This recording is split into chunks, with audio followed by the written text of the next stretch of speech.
Thus swirled in the narrow beam of lumos light, motes dancing like forgotten memories, as Hermione Granger stepped over the threshold of the newly revealed chamber. The air was thick with the scent of ancient parchment and something deeper, ozone and old stone, the breath of a place untouched for centuries. Behind her, the distant clang of renovation tools echoed through the ministry's subterranean corridors, a jarring contrast to the silence that pressed in here, heavy and watchful.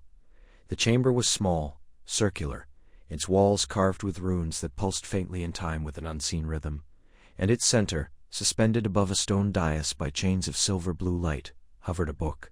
It was enormous, larger than any tome Hermione had seen, its cover made of what looked like dragon hide stretched taut over ironwood.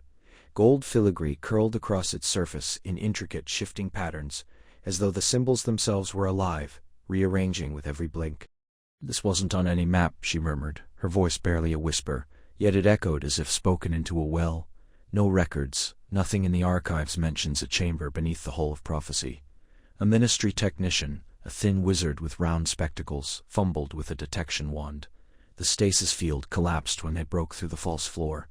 Took 3 aurors to stabilize the wards. Whenever this is, it wasn't meant to be found. Hermione approached slowly, her fingers itching to reach out, to touch. But she held back. Years of study, of brushing too close to cursed artifacts had taught her restraint. She circled the dais, eyes scanning the runes. They weren't in any dialect of ancient magic she recognized. Not Egyptian, not Sumerian, not even the High Eldritch of the earliest British enchanters. Yet there was a pattern, a cadence, like names. "Can you read it?" the technician asked. "I think. It's not just language," she said, frowning. "It's a structure. The sequence." She pulled out her wand and murmured a soft incantation. "Star, Revelio Veritas." "Star," the air shimmered. For a moment, the book's surface flickered, and beneath the gold filigree, thousands of tiny names appeared, names in endless columns, flowing like rivers across the cover, vanishing into margins that seemed to stretch inward, into infinity. Hermione stepped back, breath-catching. "It's a registry," she whispered. "Every witch, every wizard, born or yet to be." A cold draft swept through the chamber, though there was no door, no vent. The names on the cover trembled, and one, small, near the edge, flickered once, twice, then vanished. She stared. "No, what happened?" The technician asked, voice rising. That name, someone was just erased. Her mind raced. Not dead, gone, as if they never existed. Before she could react, the book pulsed. A low hum filled the chamber, rising in pitch. The chains of light flared, and the cover groaned open a fraction, revealing pages that seemed to shift and ripple, like water disturbed by an unseen hand. From within came a whisper, not in any language, but in the spaces between them. A voice made of memory. Hermione raised her wand, heart pounding. "Seal the chamber now." "But—" "Do it," she snapped. The technician scrambled to obey, casting a series of containment charms. Hermione didn't take her eyes off the book. It was watching her. She felt it. Not in the way a cursed object might, but with intent. Ancient, patient, and terribly aware. She reached into her robes and tapped her Patronus charm, sending a silver otter darting through the stone toward the ministry's upper levels. "Harry," she said under her breath, "I need you. It's begun." The torchlight in the Department of Mysteries flickered low, casting long, trembling shadows across the obsidian floor of the lowest chamber. Hermione Granger adjusted her scarf against the unnatural chill that seeped from the walls, her breath curling in faint wisps before her. The air tasted metallic, like old coins and lightning, and the silence was so complete it pressed against her eardrums. Before her, on a pedestal carved from a single block of black stone, rested the object that had disrupted every known law of magical documentation. It was a book, massive, bound in what looked like pale leather stretched taut over ancient wood, its surface etched with spiraling runes that pulsed faintly, like a slow, sleeping heartbeat. Chains of silver and obsidian coiled around it, not to bind, but to contain. She had been summoned at midnight, her name called through a whispering patronus, shaped like a weasel, Kingsley's doing, she presumed, though he had offered no explanation, only urgency. She approached slowly, wand drawn but not lit. "Lumos," she whispered, and a soft glow bloomed at its tip. The runes flared in response, then dimmed, as if acknowledging her presence. Her fingers hovered just above the cover. There was no title, no author. Yet, she knew, with a certainty that settled deep in her bones, what this was.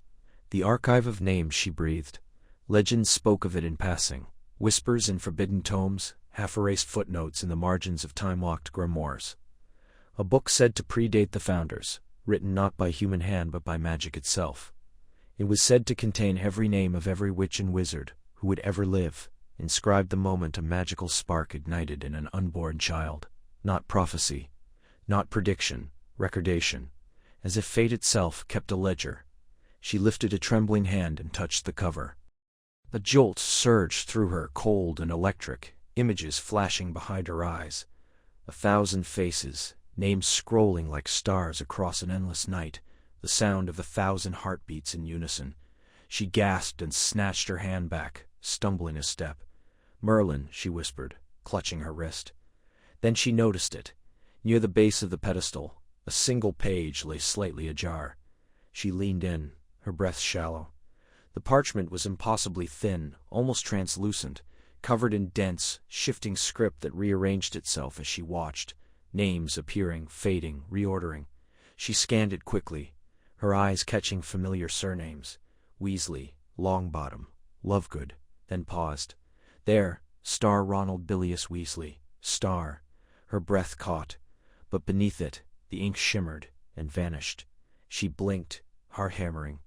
No, that's not possible. She flicked her wand. Star, Prior, Incantado, Star. Nothing. The page remained unchanged. She tried Star Homenum Revelio Star, then a tracing charm used in genealogical research. The air above the page remained empty. No trace, no resonance. Ron's name was gone, but Ron was alive. She had spoken to him yesterday. He had eaten an entire treacle tart at the Burrow and argued with George about extending the joke shop into Diagon Alley's old apothecary. She turned the page, gently, reverently, and scanned the next. Another name flickered, then dissolved like smoke. Star Luna Scamander Star. Then Star Neville Longbottom Star. Then Star Neville Longbottom Star. Not crossed out, not erased. Star unwritten. Star. Her stomach dropped. This wasn't just a record. It was the source. And someone, or something, was deleting history. She stepped back, her mind racing. If the archive was the origin, then removing a name didn't just erase memory, it unraveled existence. No one would remember them. No documents, no photographs, no magical traces. They would never have been. A soft click echoed behind her. She turned, wand raised. The torches along the wall flared once, blue, then out. In the sudden dark, a single line of script glowed faintly on the open page. Star Hermione Granger. Star. And the ink began to fade. The air in the archive was thick with the scent of old parchment and cold stone, a silence so deep it hummed in Hermione's ears. Rows upon rows of towering shelves stretched into shadowed infinity, their surfaces carved with runes that pulsed faintly in time with some unseen rhythm. At the center of the chamber, resting on the pedestal of black marble veined with silver, lay the book. It was no ordinary tome. Its cover was made of something between leather and living bark, its spine marked with glyphs that shifted when not observed directly. The archive, as it had come to be called, was not merely a collection of books. It was a living dimension, a repository of magical lineage, and this book at its heart contained every name of every witch and wizard who had been, who was, or who would ever be. Hermione adjusted her spectacles, her fingers tracing the edge of a page as she murmured incantations under her breath. The latest entry glowed faintly, a new first year at Hogwarts, just arrived, her name shimmering like dew on a spiderweb. It was beautiful, sacred, and terrifying in equal measure. She had spent weeks mapping the patterns of the archive, cross-referencing names with historical records, verifying the impossible accuracy of the book. But tonight, something was wrong. She blinked, certain she'd misread it. There, Alaric Thornwood. In Ravenclaw, graduated 1985. A healer at St. Mungo's. She had spoken to him only last month during her inquiry into post-war magical genealogy. His name had been solid, unchanging.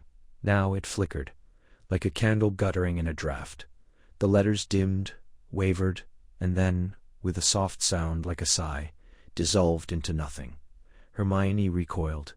No, she leaned in, heart hammering, and tapped the space where the name had been with her wand. Restituo nominis. Revelio memori. The spells fizzled, leaving only a faint blue smoke that curled and vanished. Nothing. As if Alaric Thornwood had never existed, she flicked frantically through the surrounding pages. Names she recognized, minor figures, yes, but real people, began to flicker at the edges. A Hufflepuff, who'd taught herbology at Albania. A Slytherin had served on the International Confederation. One by one, their names faded, erased, not by time, but by something far more deliberate. "This can't be happening," she whispered. A cold draught swept through the chamber, though there were no doors, no windows. The runes on the shelves bimmed. The book shuddered, a deep vibration running through the pedestal. Footsteps echoed, solid, familiar. She didn't need to turn to know who it was. Hermione. Harry stood at the chamber's threshold, his Auror's cloak dusted with frost from the passage between worlds. His green eyes, shadowed with fatigue, scanned the room, then settled on her. "You called?" She turned, her voice tight. "Names are disappearing, Harry. Not from records. From the book itself, from existence." He stepped forward, frowning. "That's impossible. I saw Alaric Thornwood vanish. Minutes ago. He's alive. I spoke to him, but now, he's gone. And others, look." She pointed to the page, her hand trembling slightly. Harry approached slowly, as if the book might bite. He leaned over, scanning the fading margins.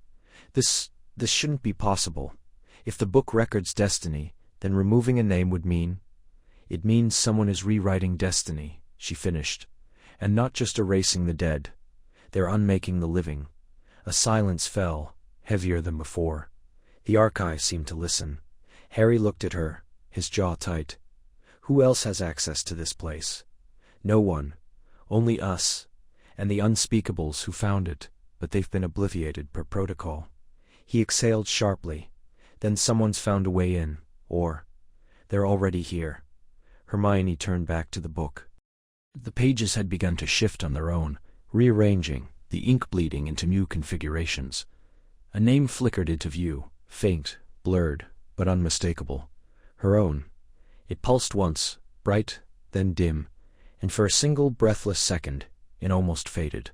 The rain fell in silver sheets over the Ministry of Magic, drumming against the enchanted ceiling of the atrium, like 1,000 impatient fingers. Harry Potter stood just inside the Floo Network entrance, his Auror robes damp at the shoulders, his glasses flogged slightly from the damp chill seeping through the stone. In his hand, he clutched a thin file stamped with the Department of Mystery's seal, red, urgent, marked with a spiral glyph he'd only seen once before, during the reconstruction after the war. "Potter," came a voice, sharp but not unkind. Kingsley Shacklebolt approached, his deep voice cutting through the low hum of enchanted fountains and whispered conversations. "I need you on this personally. No delegations, no intermediaries." Harry wiped his glasses clean and met the minister's gaze.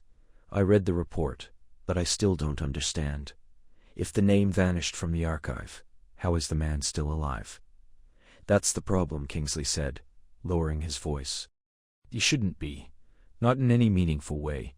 Every magical record, Hogwarts enrollment, the trace registry, even his wand's history at Ollivanders, it's all gone. As if he never existed. Yet here he is, breathing, speaking, remembering. But no one else does. Not his colleagues, not his sister, not even his own Patronus recognized him." Harry frowned. "You've tested that?" Kingsley nodded. Hermione ran every diagnostic. Memory charms, illusion wards, even a temporal resonance scan. Nothing. He's real. But magic itself has forgotten him. A chill, deeper than the rain, settled in Harry's spine. He'd seen dark magic before, soul theft, obliviation, even time manipulation. But this was something else. This was erasure on a fundamental level. Where is he now? Under observation in the Department of Mysteries. Level 9. Hermione's with him. Harry didn't hesitate. He strode toward the lifts, the file gripped tightly. The descent to level 9 was silent, the elevators humming with ancient enchantments. The doors opened to a corridor lined with obsidian doors, each etched with shifting runes. One glowed faintly blue, the archive chamber. Inside, the air shimmered with restrained power. The room was circular, its walls lined with towering shelves that seemed to stretch into darkness. At the center, resting on a pedestal of black marble, lay the archive, a massive leather-bound book, bound in silver thread, its pages glowing faintly with names written in shimmering ink. Hermione stood beside it, her wand out, tracing a series of protective runes in the air. She looked up as Harry entered, her expression a mix of exhaustion and urgency. "You're here," she said. "Good. I didn't want to wait." Harry approached cautiously.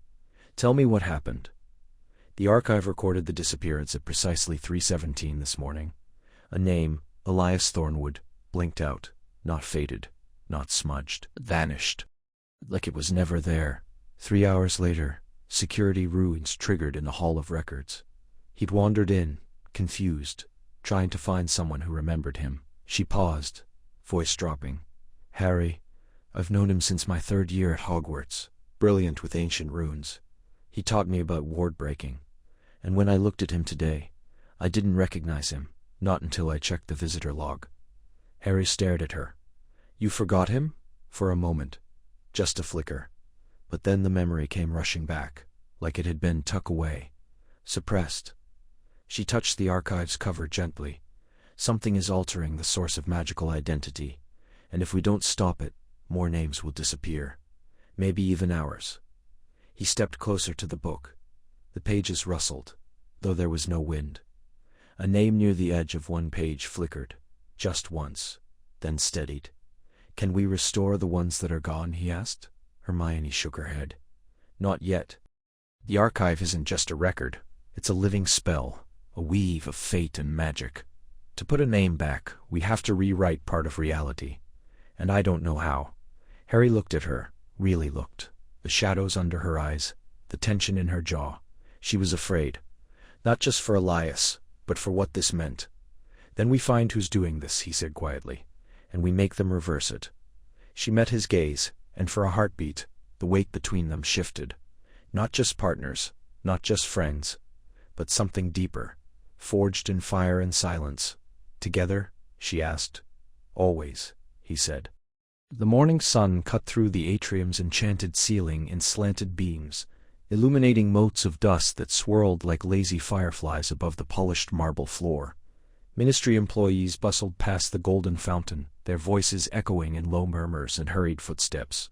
Hermione stood near the lifts, a heavy satchel of scrolls slung over her shoulder, her eyes scanning a parchment listing access codes to the newly uncovered archive chamber. She had not slept well the night before. The book, the Star Liber Fati star, pulsed at the edges of her thoughts like a heartbeat she couldn't ignore. A scream tore through the calm. Hermione turned sharply. Near the apparition checkpoint, a witch in pale green robes had collapsed. Her clipboard clattered to the floor, scrolls spilling like fallen birds. People froze. Then, as Hermione took a step forward, the woman's body began to shimmer. Not with apparition's crackle, but with a strange, inward light, as if her very form were being drawn into a vacuum only she could feel. "Someone get Healer Shaw," a wizard shouted, but no one moved. They watched, transfixed, as the woman's outline blurred, edges fraying like parchment in flame. Her face, round with freckles across the bridge of her nose, flickered. Her name tag read, Star M. Ellery, Level 2, Magical Maintenance Star. And with a soft pop, then with a soft candle, she was gone. Not vanished. Not disapparated. Star unmade. Star silence followed. Cold. Utter. Hermione ran forward, her wand already in hand. She dropped to her knees, where M. Ellery had lain. No residue, no trace of magic, no heat, nothing.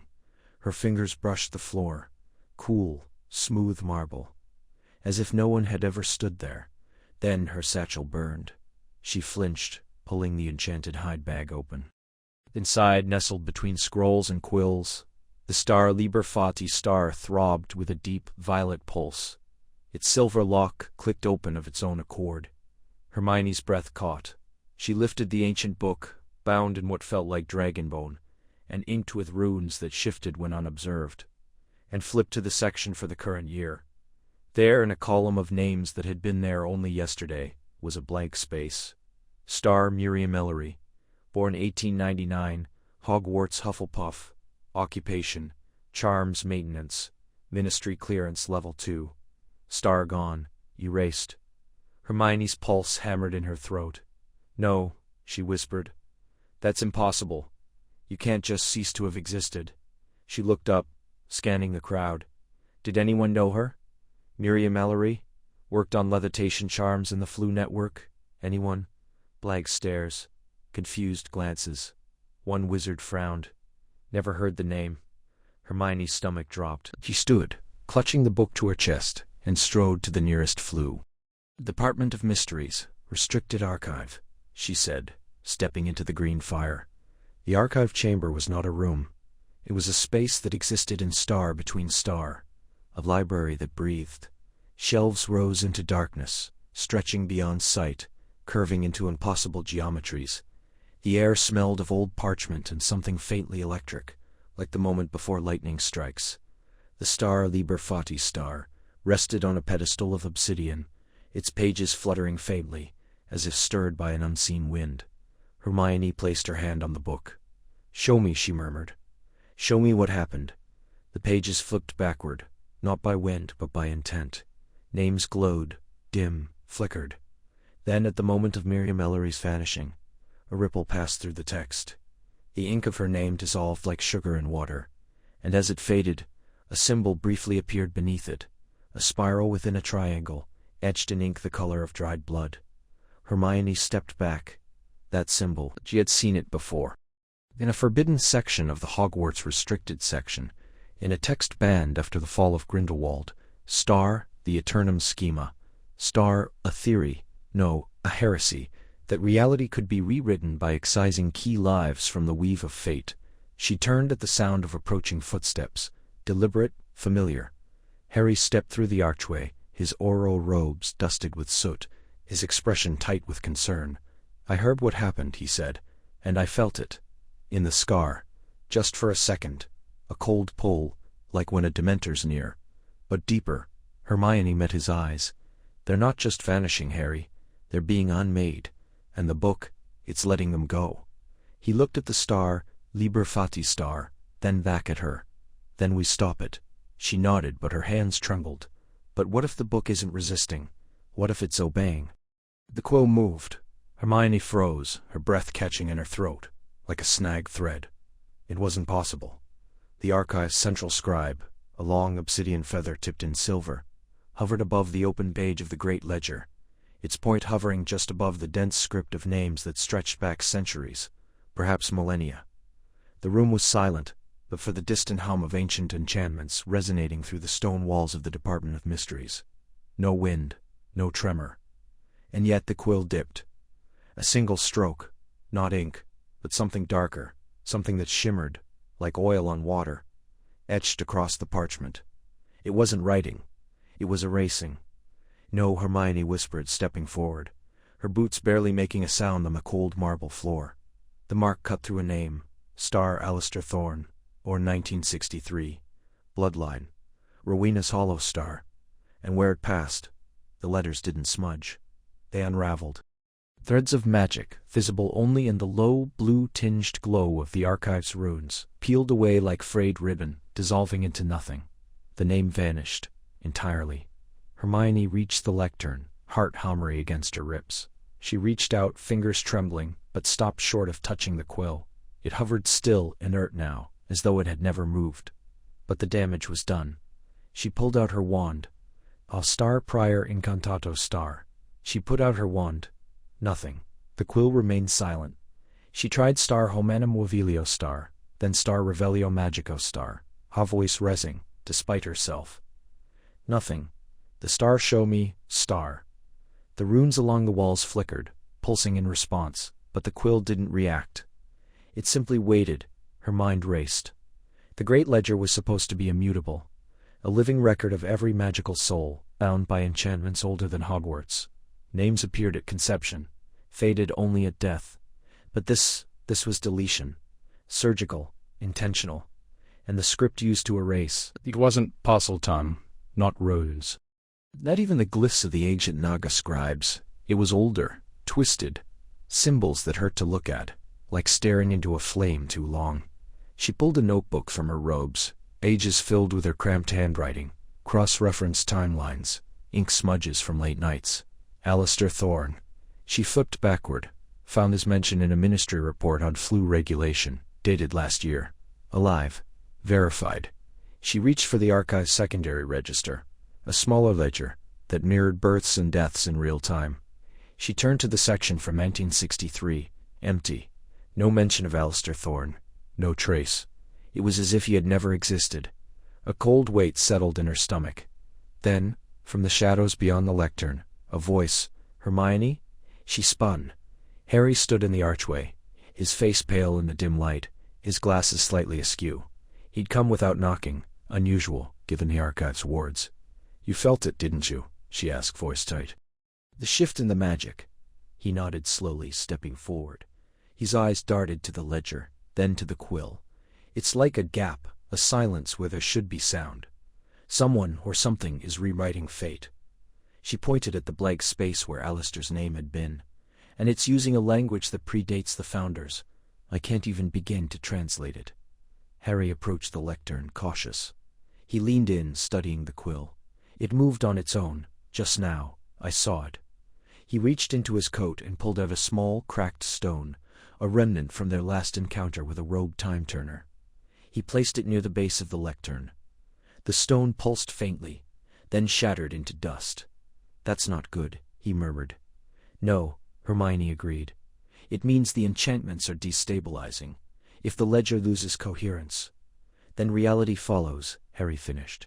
They stood in silence, the weight of it pressing down.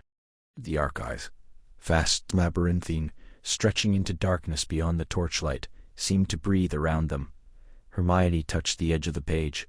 "We're running out of time, and I think the quill knows we're watching." The air in the Department of Mysteries grew thick and still the moment the archive's pages began to shimmer.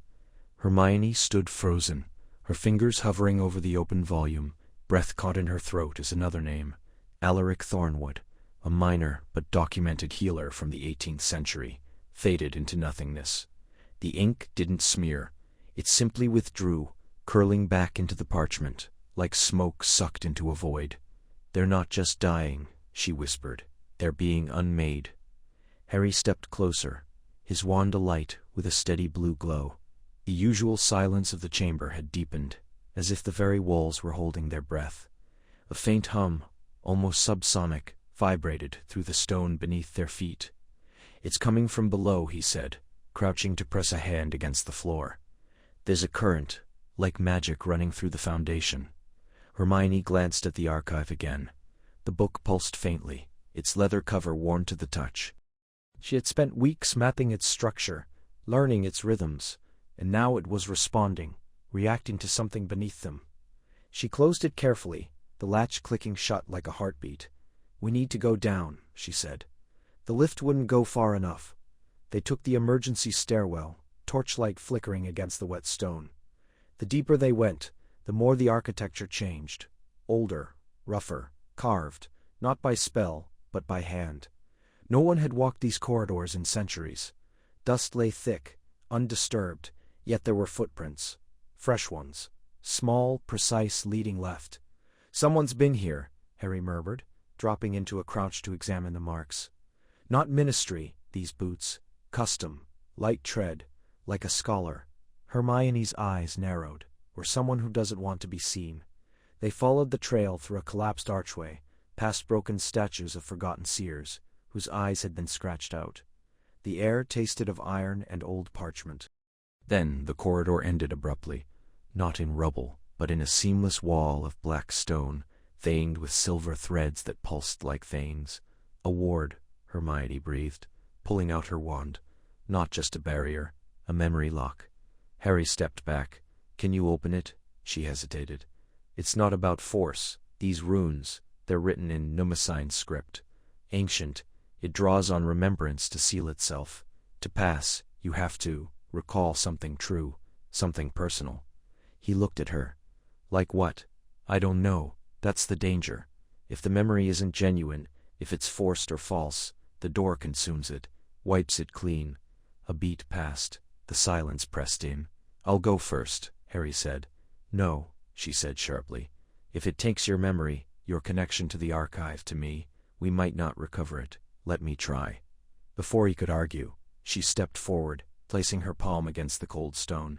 The silver veins flared. The runes began to glow, soft at first, then blinding. She closed her eyes. "I remember," she began, voice steady, "the first time I cast a spell. Not the charm itself, everyone forgets the exact words, but the feeling. The warmth in my chest, like something inside me, had finally woken up. I was 11. I was scared, and for the first time I wasn't alone." The door trembled. Then, a whisper, her own voice, but younger, echoed from the stone. "The Wingardium Leviosa star. 50. The wall cracked down the center. The silver threads retracted like roots, and the stone split open, revealing a narrow passage beyond. The air that rushed out was warm, scented with beeswax and old ink." Harry exhaled. "You remembered your first spell," she smiled faintly, "and my first lesson. It wasn't magic that mattered. It was belonging." He stepped through after her, wand raised. The corridor narrowed, walls lined with shallow niches, each holding a single blank book. Not empty, waiting. "They're recording something," Hermione said, "but not names." "Not yet." Then from deeper in the dark, a sound, pages turning, slow, deliberate. Someone was reading. The air in the corridor tasted stale, thick, with the scent of old parchment, and something sharper, ozone, like the moment before lightning strikes. Hermione stepped forward first, her wand held high, its tip casting a soft, unwavering light that pushed back the shadows just enough to reveal the endless rows of floating books, suspended mid-air, as if frozen in time. The archive wasn't a library, so much as a dimension stitched together from memory and magic, and every step deeper into its labyrinthine halls made that truth more undeniable. Harry followed close behind, his breath shallow, eyes scanning the darkness beyond the circle of light. "It's too quiet," he murmured, "even for a library." Hermione didn't answer. She was watching the pages of a nearby volume drift open on their own, revealing names written in ink that shimmered like molten silver. But some of the names were fading, letters dissolving into mist before her eyes. She reached out instinctively, as if she could catch them, but her fingers passed through the page like smoke. Then came the whispers. At first they were faint, echoes skimming the edges of hearing, like wind through forgotten corridors. But as they moved deeper, the voices grew clearer, layered over one another in a chorus of desperation. "Remember me," a woman's voice pleaded, soft and trembling. "I was a healer. I saved lives." A child's voice followed, bright but fractured. "My name was Lysander. I used to fly on my father's broom." Harry stopped, turning sharply. "Did you hear that?" Hermione nodded, her throat tight. "They're not ghosts. Not exactly. They're fragments. Echoes of those who've been erased." Before Harry could respond, a figure materialized ahead, translucent, shimmering like heat off stone. A young man in tattered robes stood with his hand pressed against an invisible barrier, his mouth moving soundlessly. Then suddenly his voice cut through. "My name was Elias Thorne," he said, clear and urgent. "I taught arithmancy at Hogwarts. I wrote theorems that predicted magical decay. I existed." Hermione stepped forward. "We know you did. We're trying to bring you back." Elias's spectral face twisted in sorrow. "No one remembers. Not my students. Not my sister. I looked for them, but my name isn't in any record. Not even my grave." Harry clenched his fists. "Who's doing this? Why erase people like you?" The echo flickered, wavering. The archive was never meant to record names. It was meant to control them. There are those who believe destiny should be curated, only the worthy permitted to leave a mark. The rest, forgotten. Another figure appeared. This one a woman with wild dark curls and a wand clutched in her ghostly hand. "I was a Laura Vex," she said, voice like smoke over fire. "I discovered the spell that binds patronuses to emotion. They called me dangerous, so they took my name and my work." Hermione's breath caught. She recognized the theory. She'd cited it in her new paper on defensive magic, never knowing its creator had been erased. More echoes emerged, dozens of them, crowding the corridor, their voices overlapping in a mournful symphony. "I was a composer. I brewed the first stable Wolfsbane variant. I loved someone. They don't even remember loving me back." Harry closed his eyes, pain etching his features. "This isn't just about magic. It's about identity. Who someone is." "Exactly," Hermione whispered. "And if we forget them, they're lost forever." A sudden tremor rocked the corridor. Books shuddered in midair. Pages tore themselves loose, swirling like leaves in a storm. The echoes screamed, soundless, desperate, as their forms began to thin, dissolving at the edges. "They're fading," Hermione said, horror rising in her chest. "The archive is stabilizing without them. It's sealing the gaps." Harry grabbed her arm. "Then we stop it. We find who's behind this. And we make sure every one of them is remembered. Above them, unseen in the dark vault of the archive ceiling, something ancient stirred, a presence that had watched and waited for centuries." The air in the archive hummed with a low, resonant frequency that settled behind Hermione's molars, a constant pressure that had become as familiar as her own breath. Scrolls drifted past like silent fish through the endless corridors of floating bookshelves, their edges glowing faintly with runes that pulsed like slow heartbeats. She stood before the central dais, where the archive lay open, a massive tome bound in what looked like woven shadow, its pages turning slowly of their own accord, revealing names in shimmering silver ink. One by one they appeared, newborn witches in Oslo, a wizard in Nairobi taking his first wand to task, a child in the Scottish Highlands laughing as a teacup floated into her hands. Then, without warning, a name flickered. Eleanor Vex, a ministry clerk Hermione had spoken to just yesterday, before dissolving into smoke. She reached out, fingers trembling, as if she could catch the fading letters. "No, you were real. You star real." Harry stepped beside her, his breath shallow. "She's gone from the records, but I remember her. I had coffee with her in the atrium this morning." "So do I," Hermione whispered. "But if the archive erases someone, does the world follow?" A cold stillness settled between them. The archive wasn't just a record, it was a decree. She knelt, pressing her palm flat against the dais. The stone vibrated, and suddenly images flooded her mind, flashes of ancient corridors, stone arches carved with spiraling equations, a figure in a hooded robe whispering into the open pages. The archive wasn't passive, its star decided star. Fears 7. Every name inked into its pages was granted existence within the magical world.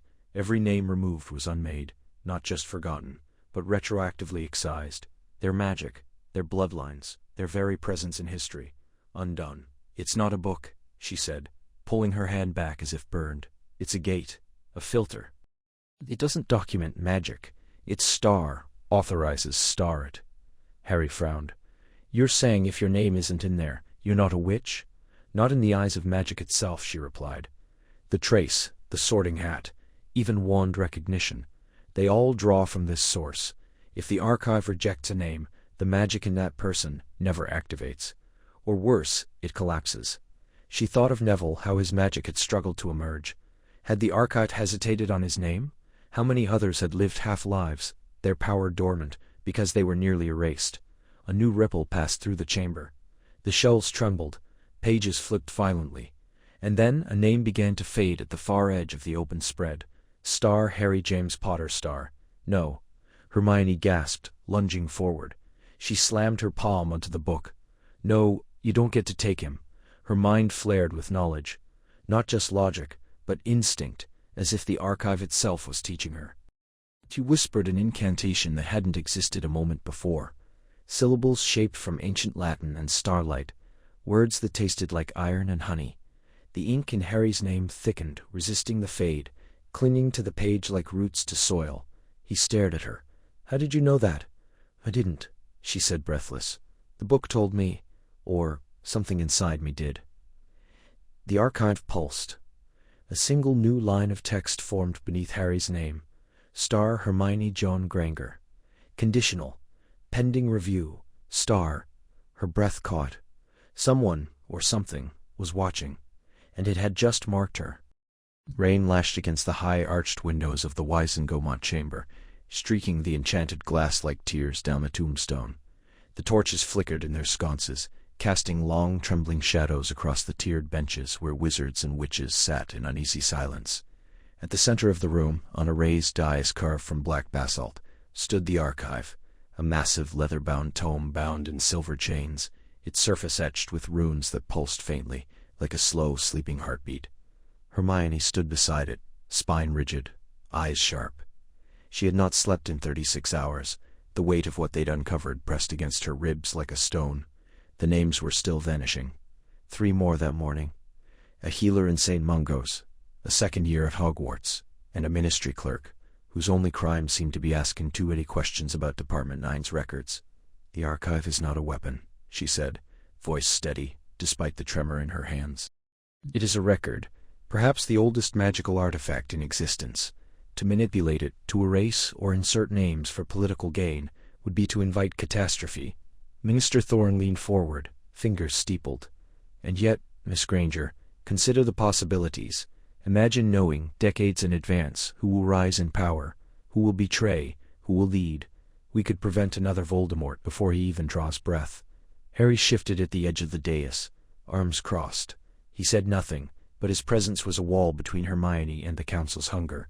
His green eye scanned the faces around them, some curious, some greedy, other afraid. He saw the flicker of ambition in the corners of their mouths, the way certain hands twitched toward wands, as if already drafting enchantments to bend fate to their will. "Prevent?" Harry finally spoke, low but carrying. "Or orchestrate. You'd have children monitored from birth, their every move dictated by a prophecy no one asked for." "That's not prevention, that's control." A murmur rippled through the chamber. From the upper benches, Madame Bones stood, her voice cutting through the noise. "The ministry has no right to decide who may or may not exist.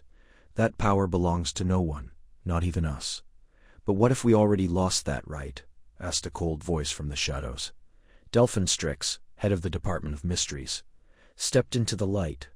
His robes were the color of dried ink, and his eyes gleamed with something too sharp to be mere intellect. "The archive is already compromised. Names are vanishing. Someone, or something, is rewriting destiny. And if we do not act, we may wake one morning to find our own names missing." He turned to Hermione. "You've seen the patterns, haven't you? The gaps aren't random. They cluster around bloodlines, old families with influence, with secrets. Someone is pruning the tree of magic, one name at a time." Hermione swallowed. She had noticed. The disappearances followed a rhythm, like a slow, surgical cut through the genealogical fabric of wizardkind. Not just the living, their ancestors flickered too, as if the past itself were being edited. "We don't even understand how the archive works," she said. "We can't weaponize it without destroying it, and if it breaks, what happens to the magic tied to those names, to the spells cast in their names, to the people who loved them?" Silence again. The rain grew heavier. Then Thorne spoke, softer now. "So what do you propose, Potter? Granger? That we lock it away and hope the problem resolves itself?" "No," Hermione said. "We protect it, we study it, carefully, and we find the source of the corruption before it spreads further." Harry met her gaze, and for a moment the chamber faded. There was only the two of them, as there had been so many times before, standing on the edge of something vast and dangerous, trusting only each other. "We outuse it," Harry said. "We save it, before it's too late."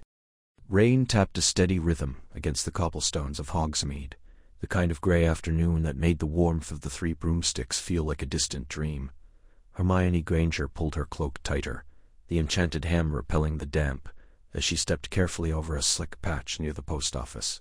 The archive, a massive, obsidian-bound tome sealed within a floating stasis orb, hovered just above her left shoulder, pulsing faintly with a soft silver glow. It was quiet today. Too quiet. She had been reviewing the latest entries, or rather the lack of them. For 2 weeks, no new names had appeared in the archive, despite the known birth of at least 6 magical children across Britain. And worse, the erasures continued. Not just historical figures, people currently alive, breathing, casting spells, were being unmade. Madame Putafoot had been the first. Then old Barnaby Crouch, the apothecary's assistant who'd once sold Harry a vial of dittany during their hunt for Horcruxes. Both had vanished in the night, their homes untouched, their cats meowing at empty chairs. No bodies, no traces, just silence, and blank spaces where their names had once shimmered in the archive's endless pages. Hermione paused outside Gladrog's wizardware, frowning. The archive pulsed again, stronger this time, a ripple of silver light that made the air hum. She glanced at it, then froze. 3 names, flickering: Finnegan, Moira, Hawthorne, Elias, Willows, Ilara. They shimmered like candle flames in a draught, then dimmed, one after another. No, Hermione whispered. She turned sharply toward the center of the village square. Elias Hawthorne ran the Owl Post Depot. Moira Finnegan, distant cousin to Seamus, taught charms at the local youth circle. Ilara Willows tended the wildflower gardens near the Shrieking Shack, where moonbell blossoms grew in defiance of the cold. They were real, they were alive, and now, according to the archive, they had never been. Hermione broke into a run, her boots splashing through shallow puddles. The archive bobbed erratically behind her, its light now pulsing in frantic pulses. She reached the square, heart hammering. The Owl Post Office stood open, a stack of letters half sorted on the counter. A cup of tea steamed beside it, still warm. But no Elias. She spun. Moira? Ilara? Her voice echoed off the shuttered storefronts. No one answered. Then, movement. A figure in a gray cloak emerged from the side alley, face shadowed. "Who's there?" Hermione called, wand already in hand. The figure didn't respond. Instead, it raised a hand, not with a wand, but with a finger tracing a symbol in the air. The symbol glowed faintly, a rune Hermione didn't recognize, ancient and angular. And the ground beneath her feet trembled. Not an earthquake, a shift. The cobblestones blurred. The buildings wavered, like reflections in disturbed water. For a single, horrifying moment, the entire village seemed to fold in on itself, and then snap back. But something was different. Hermione looked around, breath-catching. No one was in the square, no children, no shopkeepers, no sound but the rain. She pulled out her mirror, the enchanted one Harry had given her, linked to his, and whispered his name. His face appeared, shadowed, tense. "Hermione?" I felt the archive's distress signal. What happened? "They're gone," she said, voice tight. 3 of them, taken or erased. I don't know which is worse. Harry's eyes darkened. "Names?" She recited them. He went still. Elias helped me track down Illithander's old notes last year. And Ilara, she sent me a jar of moonbell extract when Ginny was sick. They existed, Hermione. They mattered. "I know," she said, throat tight. "But the archive says otherwise, and if it denies them, then magic itself begins to forget." A silence stretched between them, broken only by the soft crackle of the mirror's magic. "We're running out of time," Harry said quietly.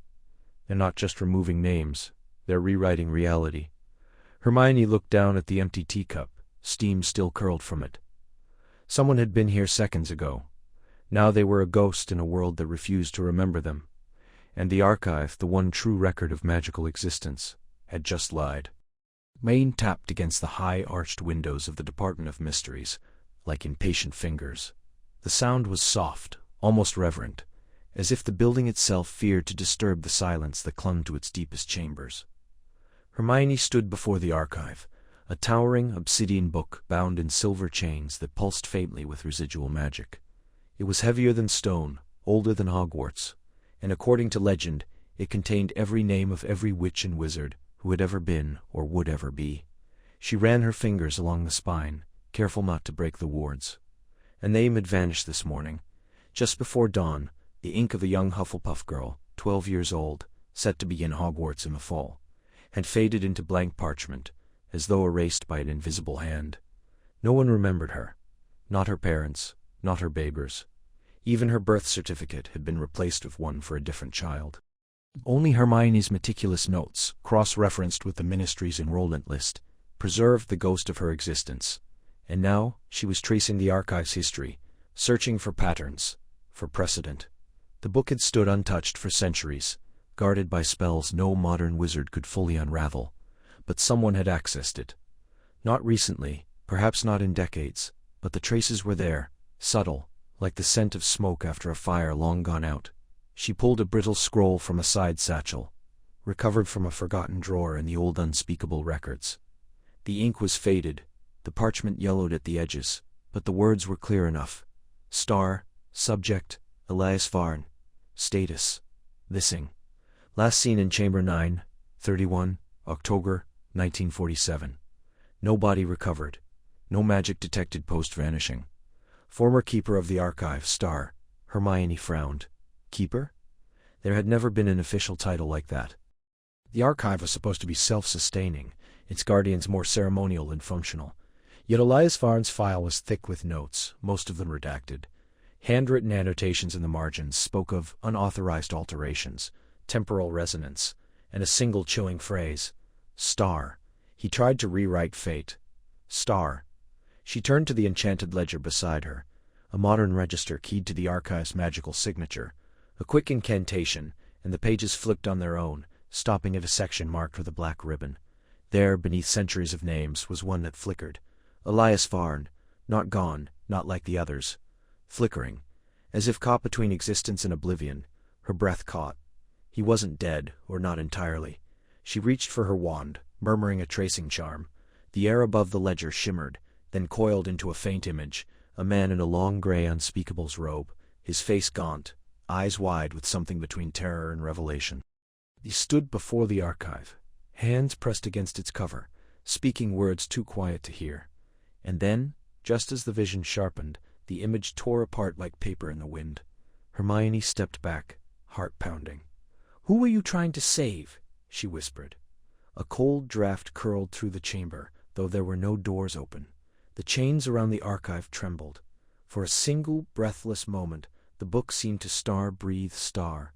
Then, from the silence, a voice, dry as dust, layered with decades of absence, spoke behind her. "You're not supposed to be here." She spun. A figure stood in the archway, translucent, flickering at the edges, his robes tattered, his eyes hollow, but alive in memory, if not in flesh. Elias Varn. "I was the last," he said, his voice fraying like old thread, "who tried to stop them, and they erased me for it." He looked at the archive, then back at her. "But you've seen the flicker. You know the truth now, don't you? They're not just removing names. They're replacing them." The air in the archive chamber was thick with the scent of old parchment, and something sharper, metallic, like rust, but deeper. Hermione stood at the central dais, her fingers hovering above the massive, open tome that lay there like a sleeping beast. Its pages shimmered faintly, not with light, but with a kind of depth, as if peering into still water beneath moonlight. Names glowed in looping script, some bold and clear, others faint, as though whispered by the wind. But now, in the space where Alaric Thorne's name had been yesterday, there was only a pale smudge, like a wound healing too quickly. "It's not just fading," Hermione murmured, her voice tight. "It's being erased." Her eyes stood behind her, his hand resting on the hilt of the enchanted dagger they'd used to breach the archive's outer wards. His eyes scanned the surrounding shelves, endless shifting corridors of books that stretched into impossible darkness, rearranging themselves when no one was looking. "They're still alive," he said. "Thorne was at the ministry yesterday. I saw him arguing with Robards about the new apparition restrictions." Hermione exhaled sharply. "Then why is he gone from the archive? This book doesn't record death. It records existence. If Thorne's name is gone, then magic no longer acknowledges him as part of the weave." A cold silence settled between them. Harry stepped closer, peering at the smudge. "Can we restore it?" "I don't know," she admitted, "but I think I know how it was removed." She reached into the satchel at her side, and withdrew a slender vial, cracked glass, stoppered with wax.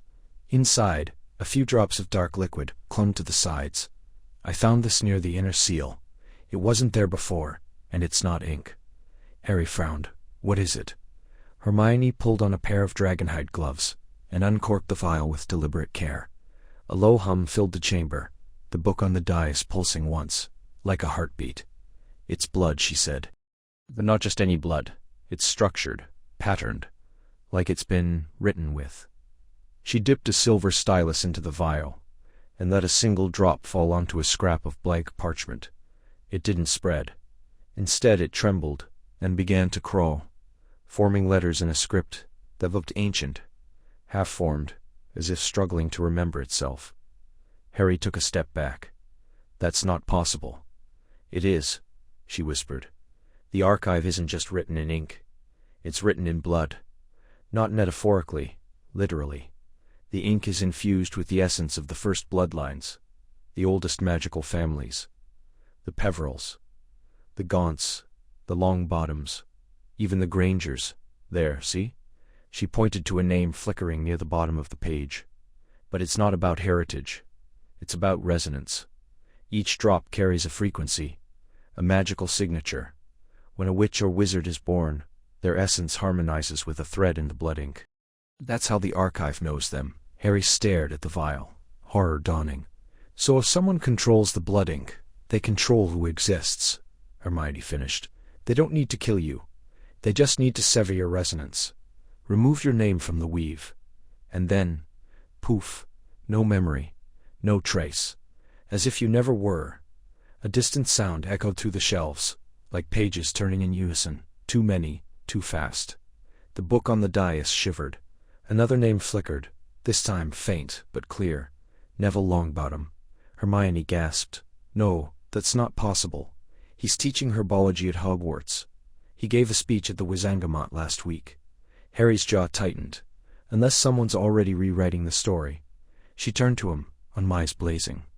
We need the source, the original vessel, the one that holds the blood ink. If we can protect it, we might stop the erasures. If not... She didn't finish. The shelves groaned. A corridor sealed shut behind them with a sound like a sigh. The archive was changing again, rewriting its own structure. Harry drew the dagger, its edge glowing faintly with rune fire. Then we moved fast. Hermione tucked the vial close to her chest, feeling the pulse of ancient blood against her skin. And we don't trust anyone whose name we can't see. Rain tapped a quiet rhythm against the grimy windows of Grimmauld Place, each drop echoing like a whispered secret in the heavy silence of the drawing room. A single oil lamp flickered on the mantelpiece, casting long shadows across the moth-eaten tapestries and the faded crest of the Black family. Hermione sat cross-legged on the worn sofa, a thick volume titled Star, the Ontology of Magical Identity Star, balanced on her knees, her fingers absently tracing the edge of a bookmark. She hadn't turned a page in nearly 10 minutes. Harry stood at the window, his silhouette framed by the dark glass. He watched the street below, not because he expected movement. No one came to this forgotten stretch of London anymore. But because stillness made the thoughts too loud. The weight of the archive pressed behind his eyes, a constant hum like a spell gone slightly off-key. "Did you sleep at all?" Hermione asked, her voice low, almost reluctant. "No," Harry said, not turning. "Too many names running through my head, like voices in a corridor." She closed the book gently. "I keep thinking about Amelia Rivers. She vanished from the archive yesterday. But I met her, Harry, at the Wizengamot outreach event last spring. She brought scones. I remember, he said. You said she had a terrible recipe." A faint smile tugged at Hermione's lips. She did, dry as parchment, but she was kind. And now no one remembers her, not even her neighbors. It's like she was never born. Harry turned from the window. "That's what scares me. It's not just the magic. It's the silence after, the space where someone used to be." They sat in quiet for a moment, the fire crackling faintly in the hearth. Creature had long since retired to his cupboard, muttering about meddlesome wizards and their midnight brooding. "I used to think," Hermione began, "that if we survived the war, everything would settle. That peace meant safety. Predictability. Peace just means different battles," Harry said softly. She looked up at him.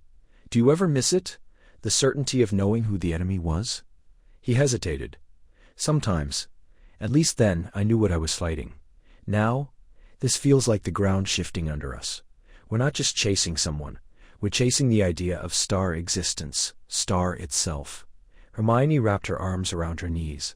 What if we can't fix it? What if the archive was never meant to be changed?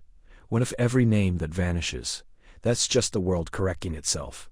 Harry walked over and sat beside her, the old sofa creaking under his weight. Then why start now? Why Amelia Rivers? Why a healer in Hogsmeade last week?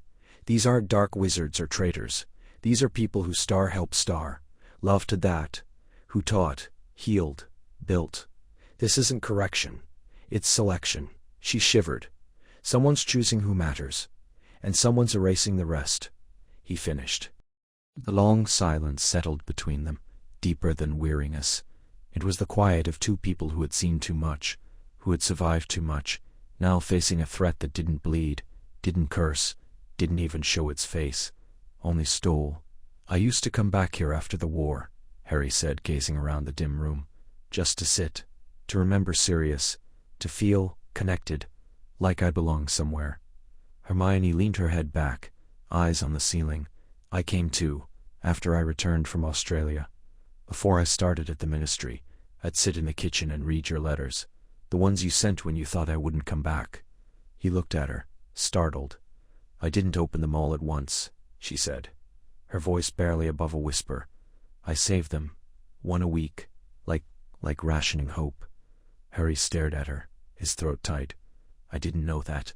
You didn't need to, she said, turning to meet his eyes. But it kept me grounded, knowing you were out there. That you still believed in me, even when I didn't. Outside, the rain slowed to a drizzle. A single cloud parted, and a sliver of moonlight cut through the glass, illuminating the dust in the air like suspended stars. We'll find who's doing this, Harry said, his voice firmer now. And we'll restore every name, everyone. Hermione nodded, her expression resolute in the pale light. Even if we have to rewrite destiny to do it. The air in the Department of Mysteries thickened with the scent of old parchment, and something deeper, the faint ozone tang of raw magic, like the moment before lightning strikes. Hermione stood before the archive, her breath shallow, fingers trembling at her sides. The book lay open on the obsidian pedestal, its cover now hovering in a bench above the pages, suspended by an invisible force. Runes along its spine pulsed with a soft, silver light, rhythmic as a heartbeat. She had theorized about this, theorized for months. But now, as the covers slowly arched backward, like a yawning mouth, she could not move. Harry stepped beside her, wand half drawn, eyes narrowed. It's breathing, he whispered, and it was. The pages rippled, not from wind, there was none, but from some internal current, as if the book were inhaling. The silver glow intensified, spilling across the stone floor in liquid ribbons. Then, with a sound like 1,000 turning pages, the space above the book tore open. Not shattered, not cracked, tore. A doorway formed in the air, framed by curling script that shifted as they watched. Names, dates, incantations, all scrolling like ink in water. Beyond it stretched a library. Infinite. Impossible. Shelves climbed into a ceiling that wasn't there, vanishing into a twilight haze streaked with constellations that moved like living things. The aisles twisted and reconfigured themselves as they watched, books sliding from one row to another, some floating in midair, spines glowing with unfamiliar sigils. Hermione took a step forward, then another. It's not just a dimension, it's a mind, a thinking space. Harry caught her arm. You don't know what's in there. I know what it is, she said, voice tight with awe. It's the memory of magic itself. Every spell ever cast, every wand that's ever sparked. It's all recorded here. Not just names, histories, destinies. A cold wind stirred from the doorway, carrying whispers, voices in languages long dead, syllables that prickled the skin. One voice, faint but clear, spoke her name. Not Hermione, not Miss Granger, but a version of her name that sounded ancient, etched in stone. She pulled free gently, I have to go in. You don't even know if you'll come back. I don't have a choice. Her eyes met his. People are disappearing, Harry. Not dying. Disappearing. Erased. And if this book is the only record of their existence. She didn't finish. She didn't need to. A beat passed. Then Harry sighed, shoulders dropping. Then I'm coming with you. She almost protested. Almost. But the look in his eyes, not just loyalty but understanding, silenced her. He knew what she carried, the weight of knowledge, the fear of being too late. Together, they stepped through. The transition was seamless. One moment cold stone beneath their feet, the next a floor of polished mahogany that hummed faintly underfoot. The air was warm, thick with the scent of cedar and ink. Above, the false sky flickered, stars rearranging into patterns that hurt to look at. Somewhere distant, a book slammed shut like a gunshot. Hermione reached for the nearest shelf. The books had no titles. Instead, each spine bore a single symbol that shifted when she looked directly at it. One glowed suddenly, a serpent coiled around a broken quill. She touched it. A vision burst behind her eyes, a woman in midnight robes standing atop a tower, chanting as the stars fell from the sky. Then, nothing. The book snapped shut on its own. Harry drew his wand. It's testing us. No, she whispered. It's remembering us. A low chime echoed through the library. From the shadows between two shelves, a figure emerged. Not solid, not quite. A silhouette woven from drifting pages and smoke. It had no face, only a hollow where eyes should be, and in its hands it held a book that bled light. Guardian, Hermione breathed. The figure bowed once, then extended the book toward her. Its pages were blank, except for one name, written in jagged, frantic script. Star Albus Dumbledore. Star, and beneath it, a single word, fading like smoke. Star erasing. The air inside the Department of Mysteries shifted the moment the obsidian door groaned open, not with sound but with silence. It was as if the world beyond had exhaled, then forgotten how to inhale.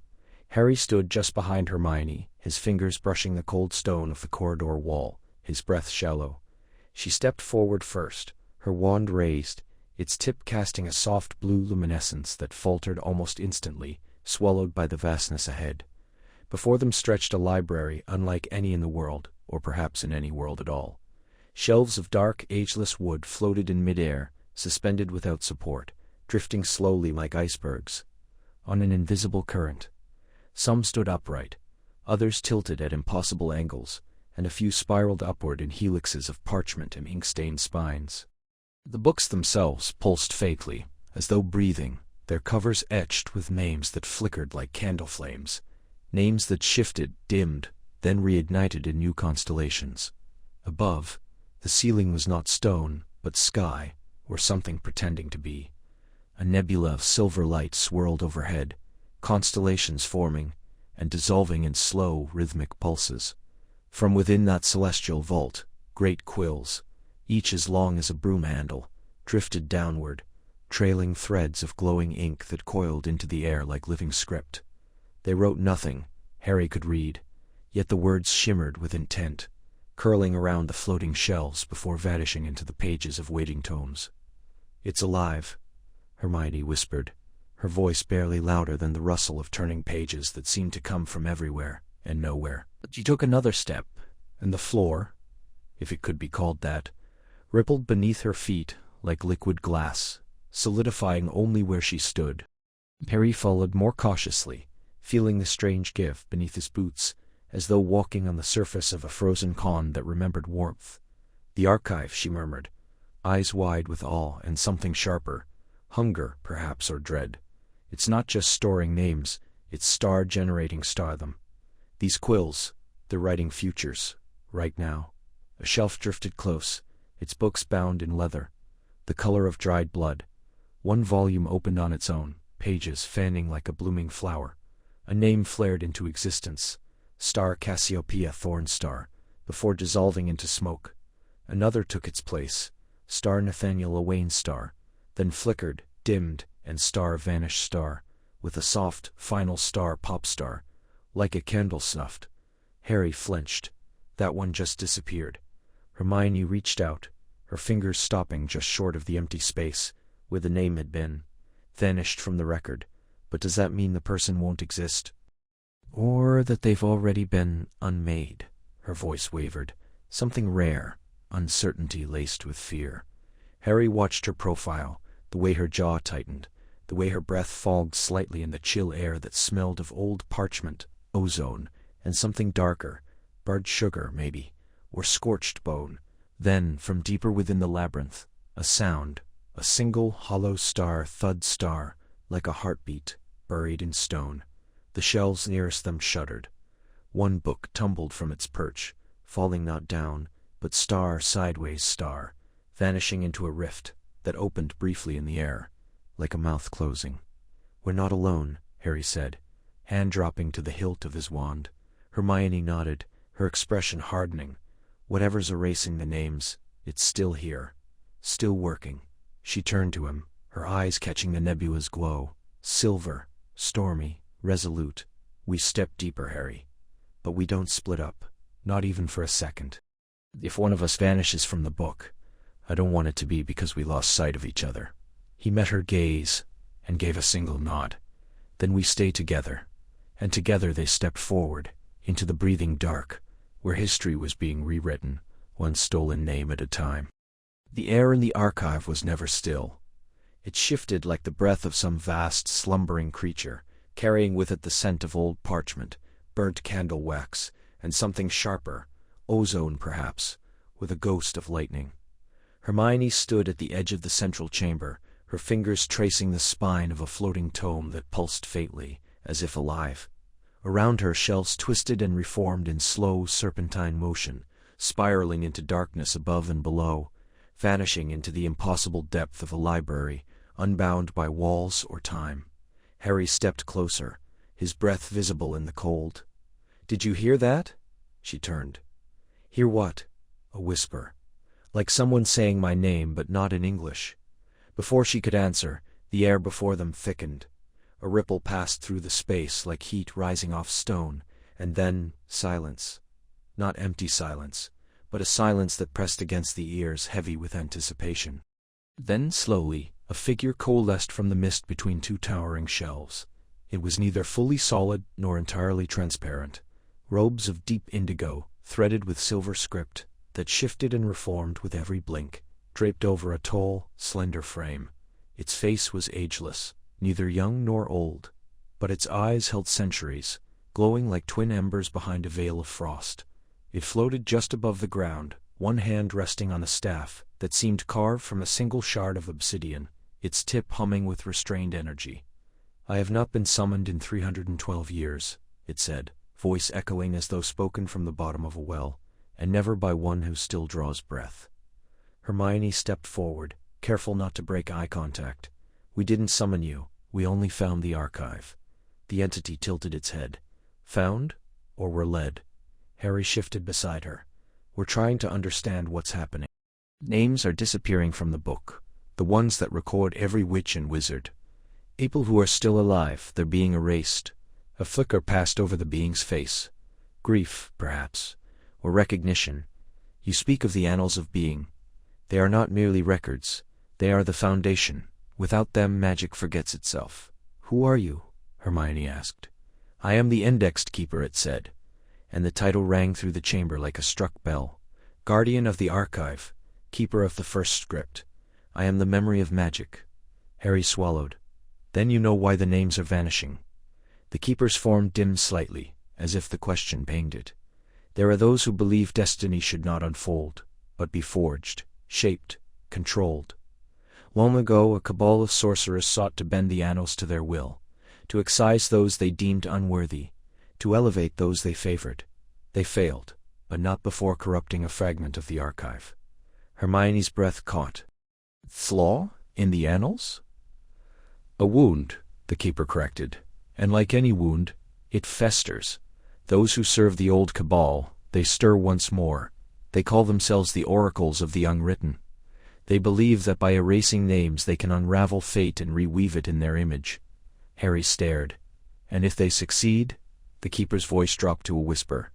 "Then magic itself will fracture, spells will fail. Bloodlines will forget their heritage. The very essence of what it means to be wizard or witch will dissolve. Hermione looked down at the small, leather-bound book in her hands, the fragment of the annals they had recovered. A name flickered at the edge of a page, then faded like smoke. "We have to stop them." The keeper raised its staff. The air trembled. "You already have. But know this, every name erased weakens the barrier between worlds. The archive is not just a library, it is a threshold. And if too many names are lost, the door will open to something far older than magic." A cold wind rushed through the chamber. The shells groaned. Somewhere deep in the labyrinth, a book screamed. The air in the archive thickened like congealing ink, each breath a labor as the ancient runes along the chamber's archway flared to life, crimson and cold.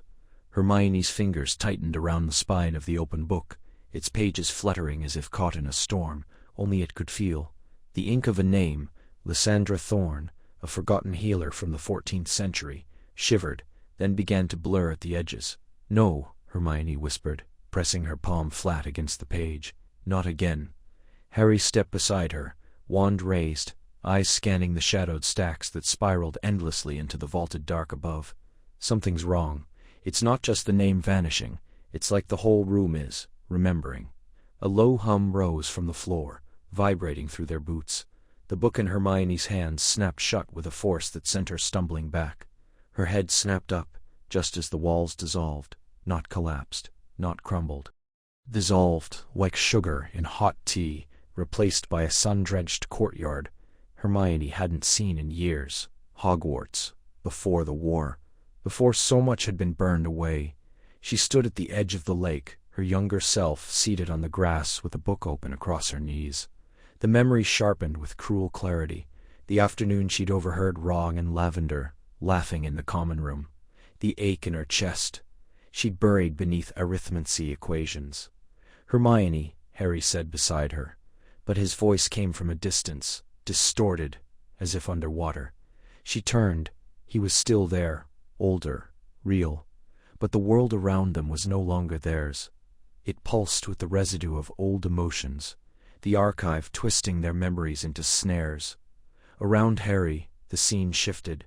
A flash of green light, a scream, the cold weight of a body in his arms. Cedric, the graveyard.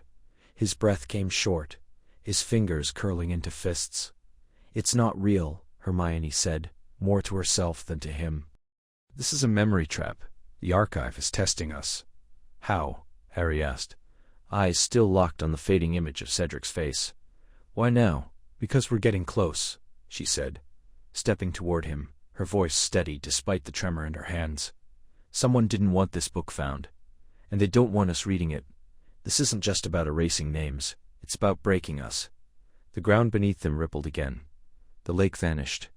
Now they stood in the shrieking shack, snow dusting the shattered window frames. Remus and Tonks lay still on the floor, their faces peaceful in death. Harry's breath hitched.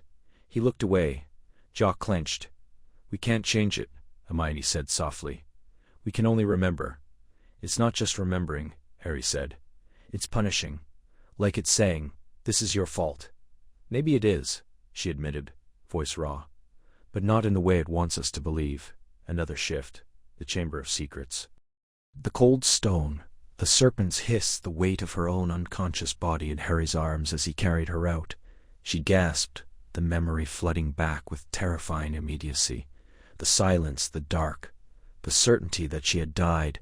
"You saved me," she said, looking at him. "Even then you didn't give up." Harry turned to her, eyes glistening. "I couldn't. You're the one who always knew the way." The room trembled. The illusion cracked like glass. For a heartbeat they stood once more in the archive, the book floating between them, open to a blank page where Lily Potter's name had once been. And then the whispers began, hundreds of them, rising from the shelves, voices of the erased, pleading, fading. Hermione reached for Harry's hand. He didn't hesitate. Their fingers intertwined, warm and sure. "We're not alone," she said, "and we're not afraid." The book glowed, gold this time, not red. The whispers softened.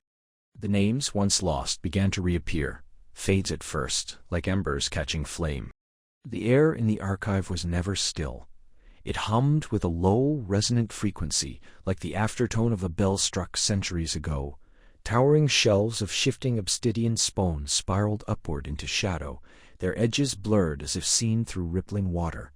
Books glowed faintly along the spines, pulsing in time with the unseen heartbeat of the place.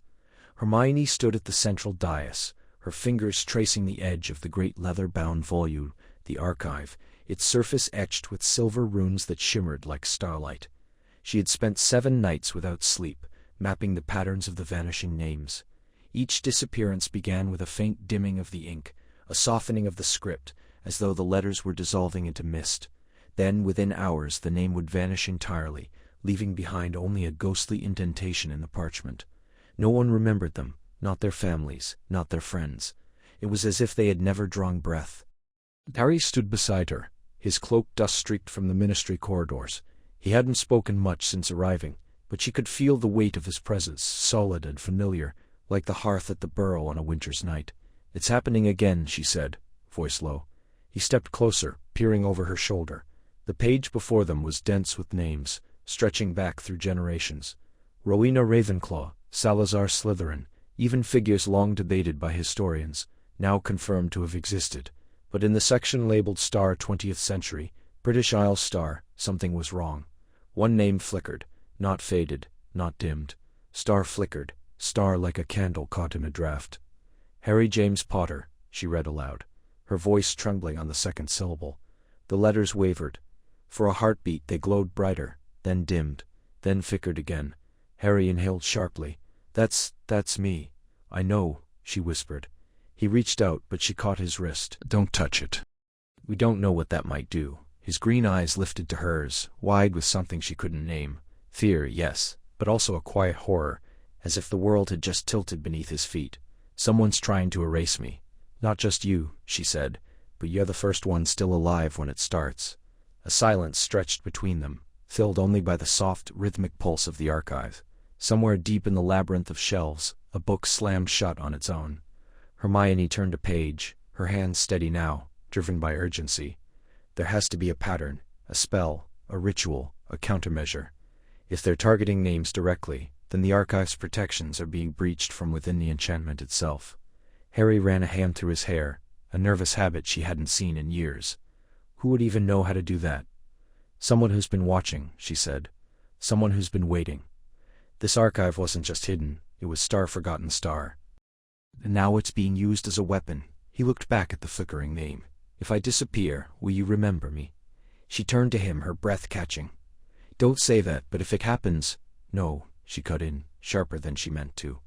"I've read every ward, every incantation tied to this place.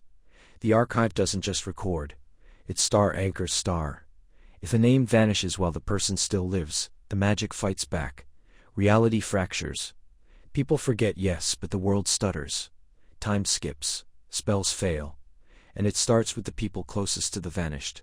The ones who star believe, star in them most." Harry stared at her. "You're saying, if I go, you'll be the last to forget.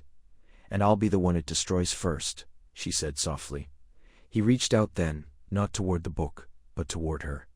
His fingers brushed her cheek, warm and real. Then, "I won't let it happen." Outside the shifting dimension, somewhere in the silent halls of the Department of Mysteries, a door creaked open. But here, in the heart of the archive, time held its breath, and Harry's name flickered once more. The quill trembled in Hermione's hand, its silver tip glowing faintly as it hovered over the enchanted parchment spread across the obsidian table. Around her the archive breathed, a low rhythmic hum that resonated through the stone floor and up her spine. Shelves stretched into shadowed infinity, stacked with tomes bound in leather, bone, and something that looked disturbingly like skin. The air smelled of old ink, ozone, and the sharp tang of time unraveling. She exhaled slowly and touched the quill to the page. At first, nothing. Then, like roots spreading through soil, ink began to crawl across the parchment, not in words, but in lines, curves, spirals. A map, but not one of static halls or fixed corridors. This was alive. The lines shifted, pulsed, reformed as the archive itself reconfigured around them. Hermione's fingers tightened on the quill. She had spent 3 sleepless nights, perfecting the incantation, Star Mappa Eterna Star, a spell whispered only in the ruins of lost Alexandria, one that could bind movement to memory. It wasn't just about recording space, it was about capturing motion, intent, the will of the archive itself. Is it working? Harry's voice came from behind her, low and cautious, as if speaking too loudly might break the spell. She didn't turn. It is responding, but it's not like the Marauder's map. This place doesn't stay still. The shelves move when no one's looking. Corridors fold into themselves. I've seen a staircase dissolve while I was halfway up it. Harry stepped closer, his boots silent on the cold floor.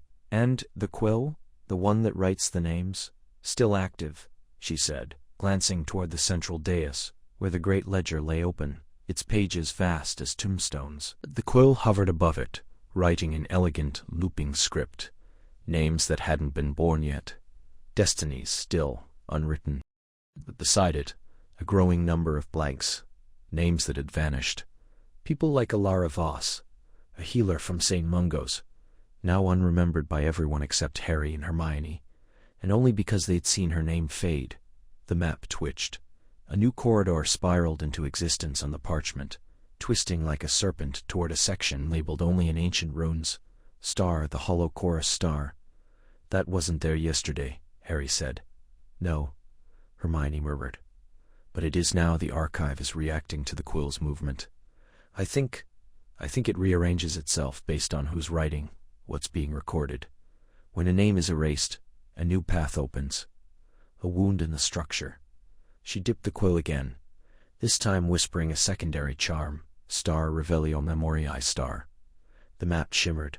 Faint glyphs appeared along the edges, wards, traps, places where the magic had thinned like worn fabric. One section, deep in the eastward spiral, pulsed with a sickly green light. That's where the disappearances are strongest, she said. The names don't just vanish, they're pulled. Something's drawing them out. Harry frowned. Like a leech, like a predator, she corrected. And it's been feeding for centuries. The archive wasn't meant to be a library. It was a prison. For memory, for identity. The founders knew. Someone tried to control who would exist, who would matter. He stared at the map, his green eyes reflecting the eerie glow. Then why let it keep running? Because if it stops, she said softly, so do we. Reality's already fraying. I found a book yesterday that described the Battle of Hogwarts, but Snape wasn't in it. Neville wasn't, and you were just an unnamed boy. Ari swallowed. So we fix the map. We find where the names are going. She nodded, rolling the parchment carefully. But we go carefully. This place doesn't want to be understood. It resists pattern, logic. It thrives on forgetting. As she tucked the map into her satchel, the archive groaned. Somewhere deep in its marrow, a shelf collapsed into mist. A new corridor yawned open in the distance, dark and waiting, and on the map a new name began to fade. The air in the archive chamber hung thick with the scent of ancient parchment and ozone, a low hum vibrating through the stone floor, like the breath of some slumbering beast. Hermione's fingers traced the edge of the great obsidian tome, its surface cool and strangely yielding beneath her touch. The ink within pulsed faintly, letters shifting like fish beneath dark water. But now, entire lines flickered and faded, names she had verified only days before.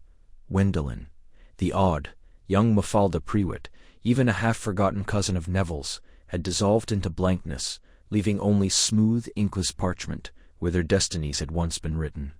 It's not random, she murmured, more to herself than to Harry, who stood a few paces behind, wand drawn and eyes scanning the shifting shadows between the towering shelves.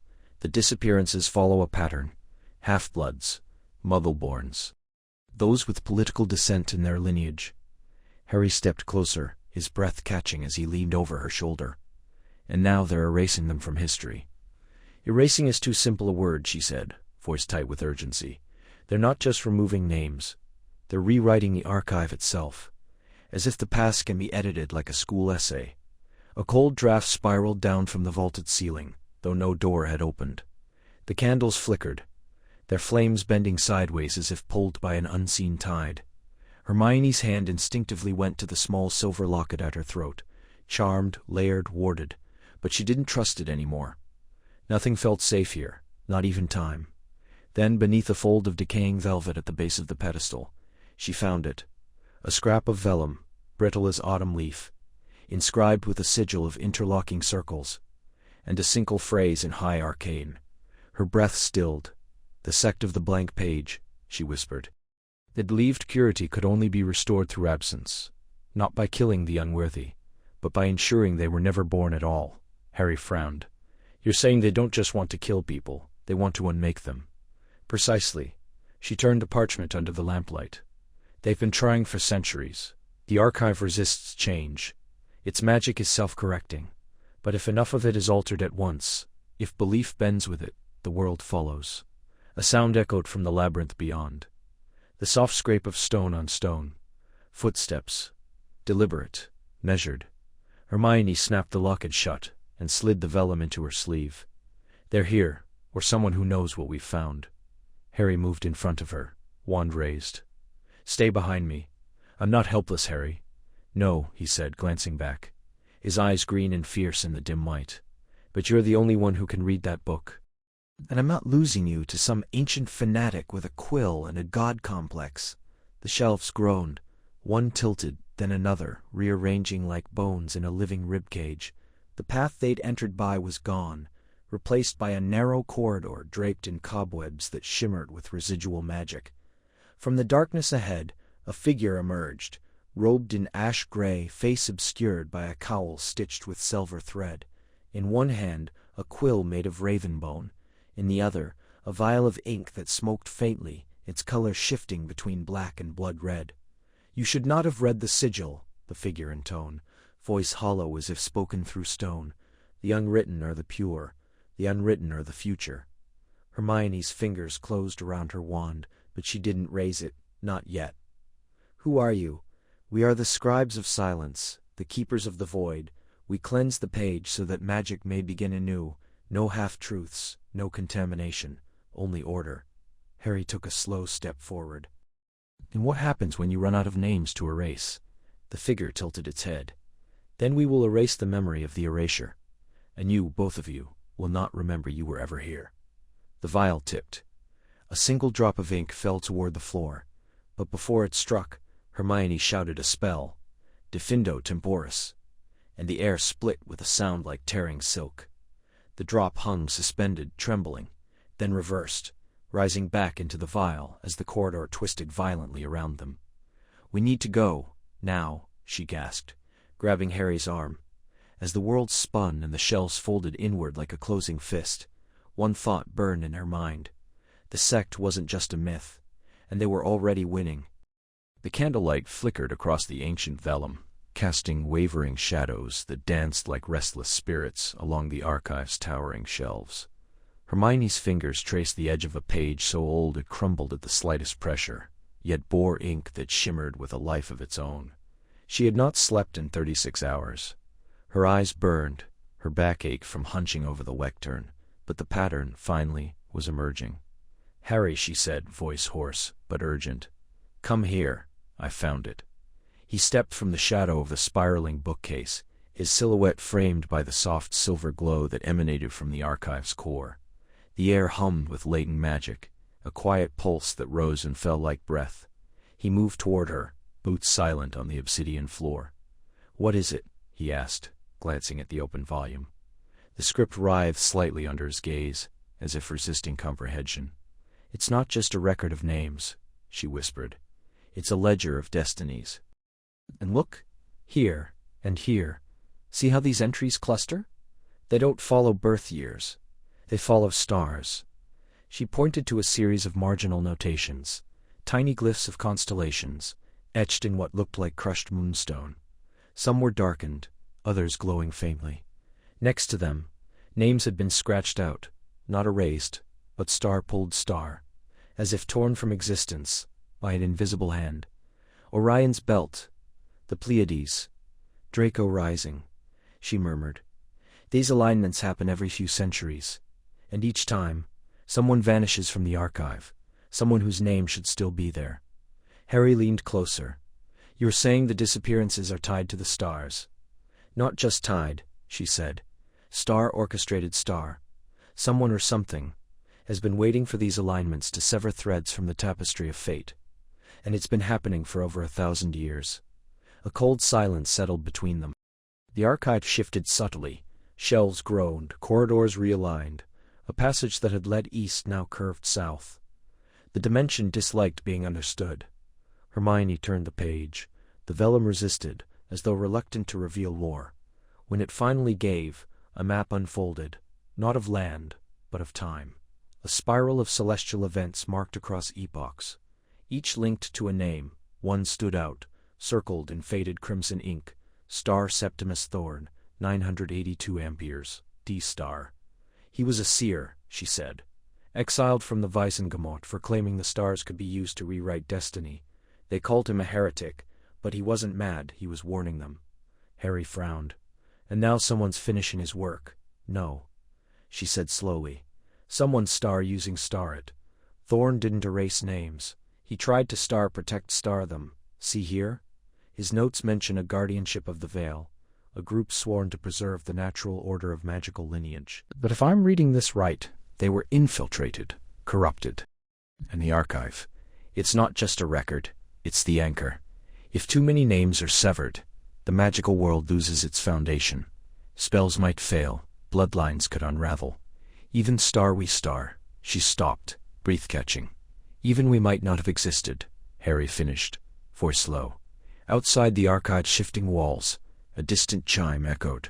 12 soft tones, like a clock striking in a dream. Hermione stiffened.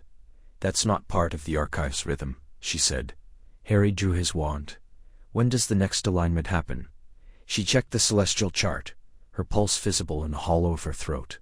Tomorrow, at moonrise, and according to this, the next name due to vanish is... She froze. What? Harry stepped closer. She looked up, her face pale. Neville. The air inside the restricted section was thick with the scent of decaying parchment, and something older, sharper, the metallic tang of dried blood mixed with the faint ozone of broken spells. Harry pulled his sleeve over his hand and swiped at the dust coating a nearby shelf, revealing a spine etched in jagged runes that seemed to shift under his gaze. These books don't just record history, he murmured. They remember it. Hermione stood a few paces ahead, her fingertip tracing the edge of an open ledger, bound in what looked like charred dragonhide. Her wand hovered just above the page, emitting a soft, steady blue light that pulsed like a heartbeat. Look at this, she said, voice tight. The names aren't just missing, they've been excised. Like surgery, clean cuts, no scorch marks, no tears, just absence. Harry stepped closer. The page bore a list of surnames in elegant looping script, but several entries were simply gone. Not faded, not scratched out.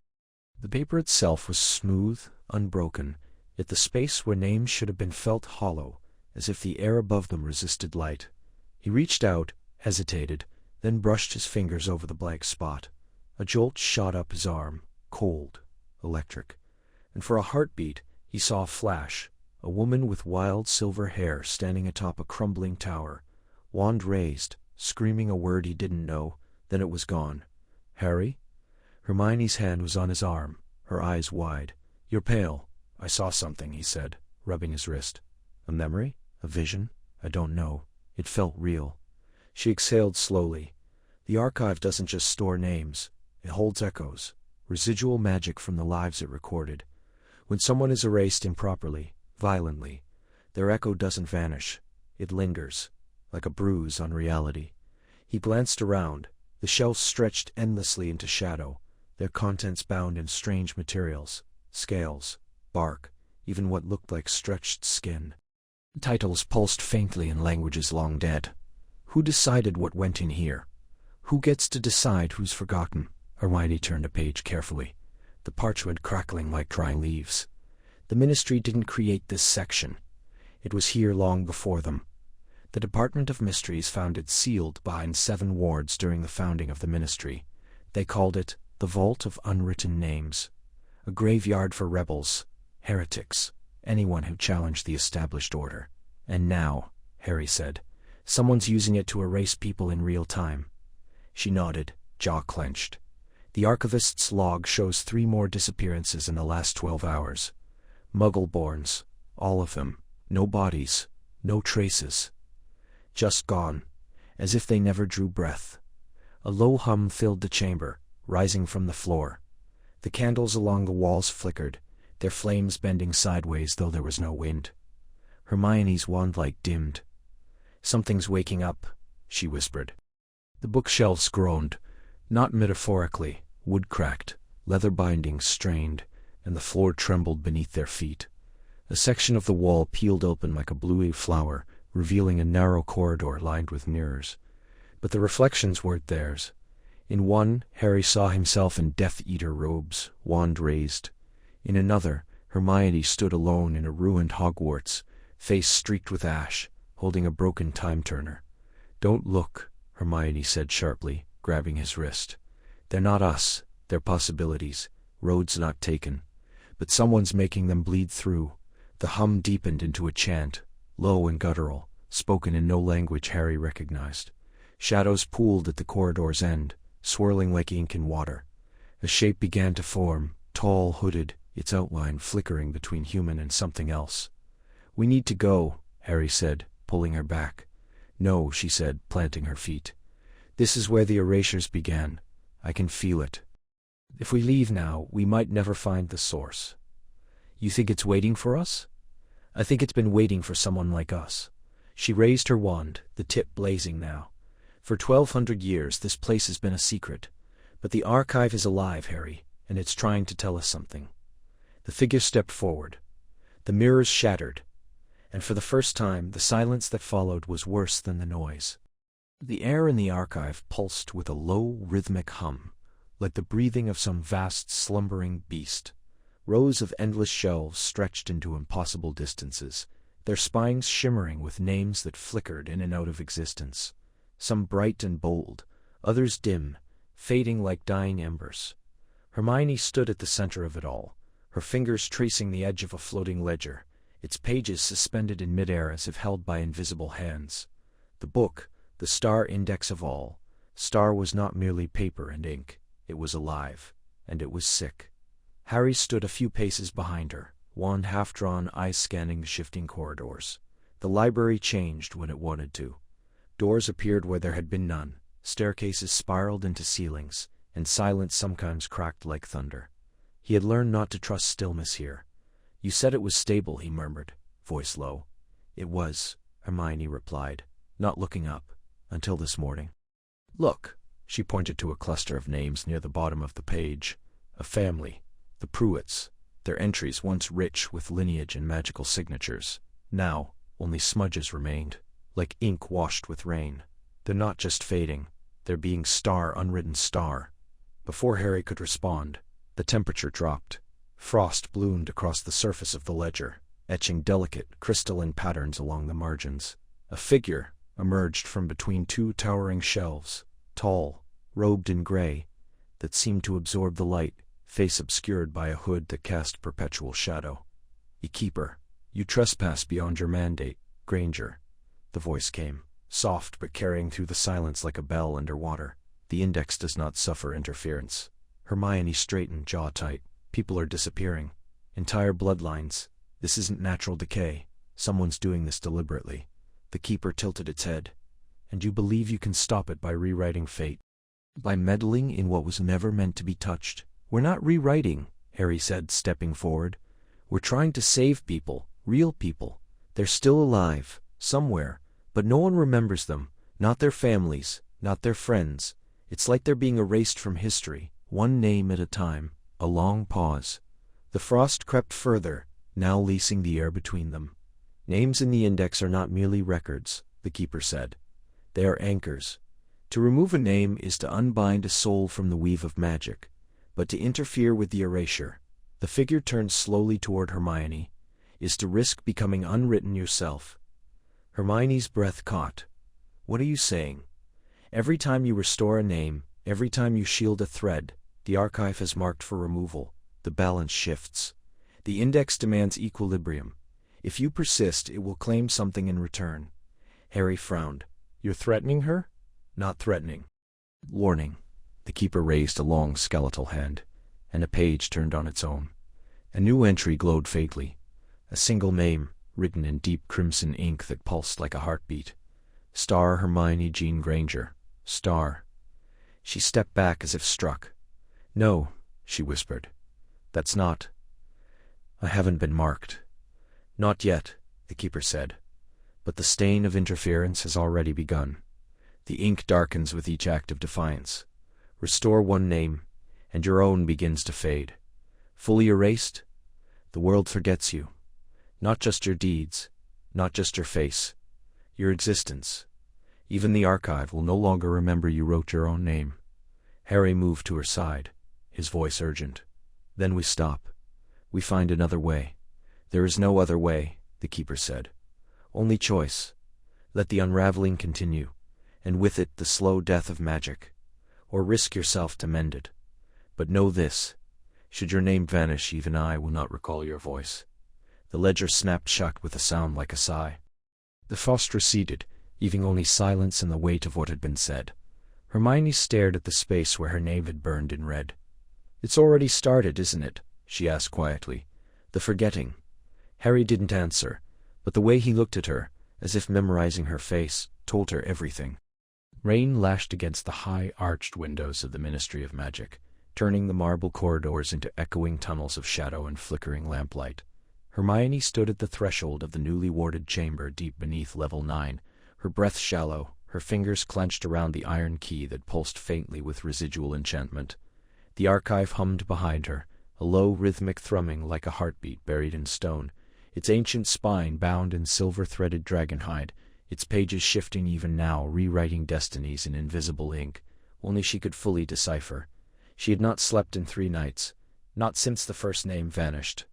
A young healer from St. Mungo's, Ilara Voss, whose absence had left no trace, but a hollow in the memory of those who loved her. No obituary, no photo, only a silence where a life had been, and now someone had been here. The wards on the archive's chamber were breached, not shattered, but undone, as if by a hand that knew the countersign. The air smelled of bergamot and old parchment, the scent of ministry bureaucracy, and something sharper, metallic, like blood on copper. "Hermione."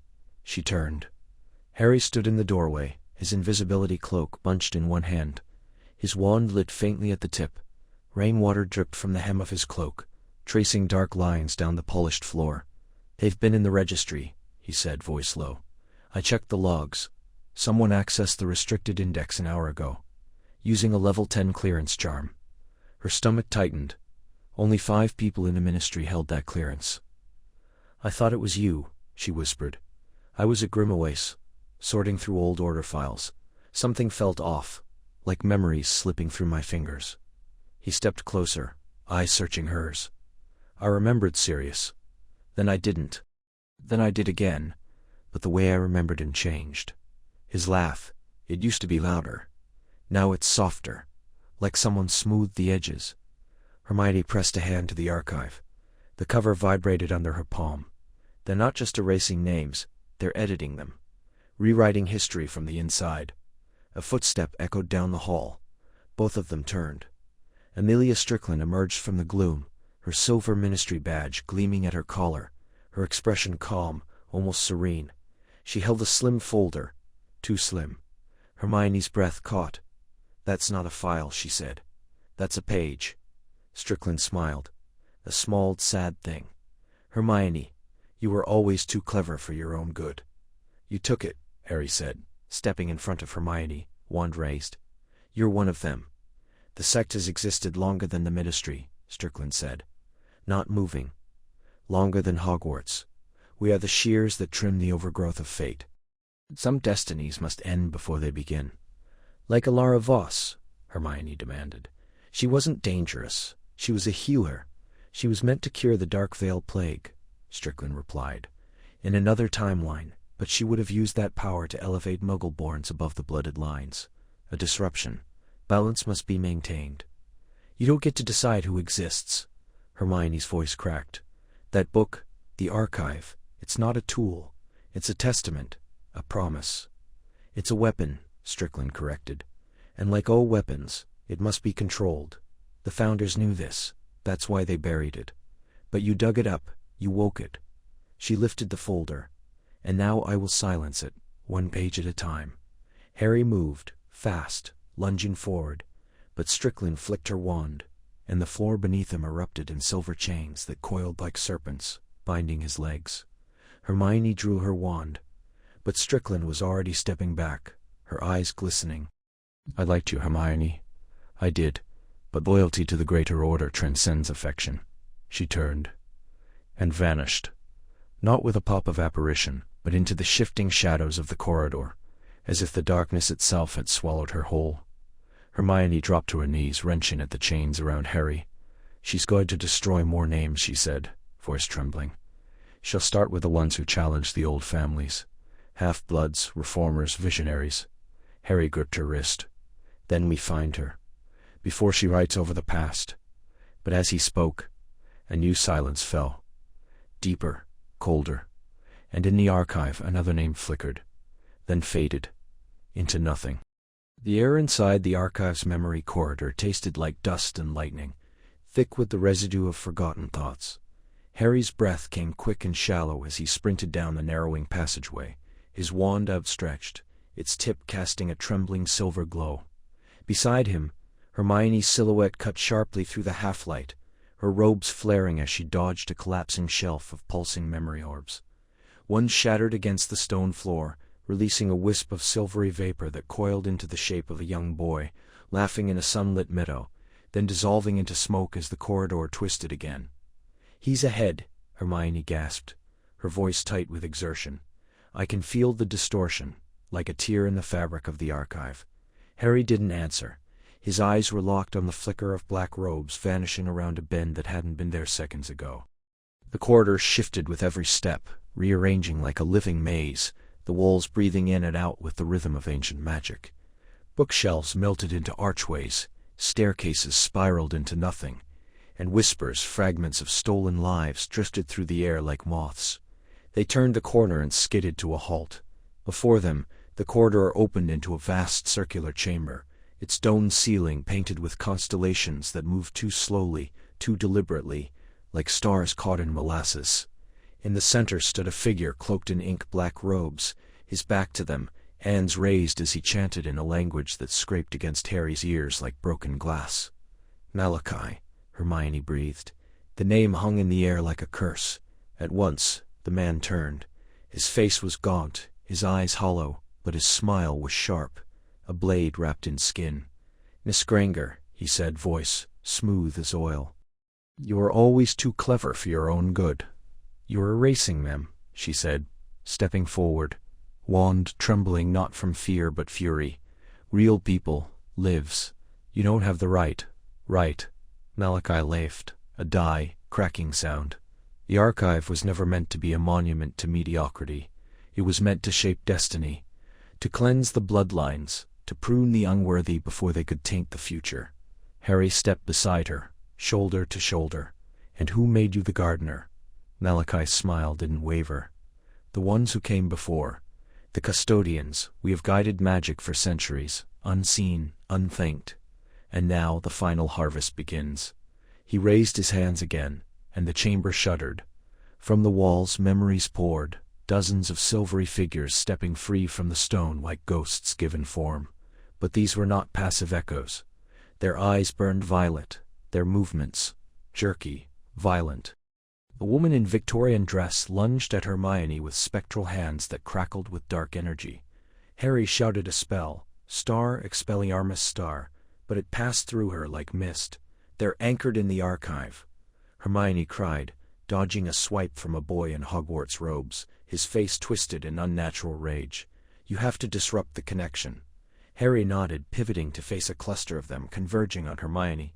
He raised his wand, closed his eyes for a heartbeat, and whispered, Star, remember, star. The word was soft, but it carried weight. A pulse of golden light burst from his chest, rippling outward. Where it touched, the figures faltered. The boy clutched his head. The woman stumbled, her expression flickering, confusion, then sorrow, then something like recognition. Before she dissolved into smoke, Hermione caught on instantly. They're not just memories, they're echoes of the stolen. They still star no star who they are. She raised her wand, voice strong now, clear. Star, reverti nomen. The star shot forward in a wave of amber light, washing over the chamber. One by one, the spectral attackers froze, their faces softening, their forms brightening, before vanishing, not into darkness, but into light. Malachi snarled, throwing up a shield, just as Harry lunged, but the floor cracked beneath them. The chamber split down the middle, stone, tearing like parchment, and Malachi vanished into the chasm, his laughter echoing up from the depths. Harry reached out instinctively, but there was nothing to grab. Hermione grabbed his arm, pulling him back as the edges of the rift began to seal. He's gone, for now. Harry stared at the closed stone, heart pounding, but the names, the ones he erased. Hermione's voice was quiet, but resolute. They're still out there, somewhere, and we're going to find them. Above, the stars in the dome shifted. One dimmed, then slowly began to burn again. The candlelight in the archive chamber danced uneasily, casting long shadows across the towering shelves of enchanted tomes that pulsed faintly with stored magic. Hermione stood at the center of the chamber, her fingers tracing a line of shimmering script across the open pages of the great archive, a massive, ancient book bound in what looked like woven moonlight. She had memorized every rune on its cover, every shift in its glow, but nothing had prepared her for this. Her name, Hermione Granger, flickered, just once. A tremor in the ink, like a heartbeat skipping. She blinked, leaned closer. The script steadied, glowing warm gold as always. Her breath came short. It's fatigue, she whispered to herself. Too many nights without sleep, too many wards to maintain. But the unease clung to her, cold and slick. A moment later, the book pulsed again. This time her surname dim, then flared back, but thinner, as if diluted. She pressed her palm flat against the page, feeling the hum of magic beneath her skin.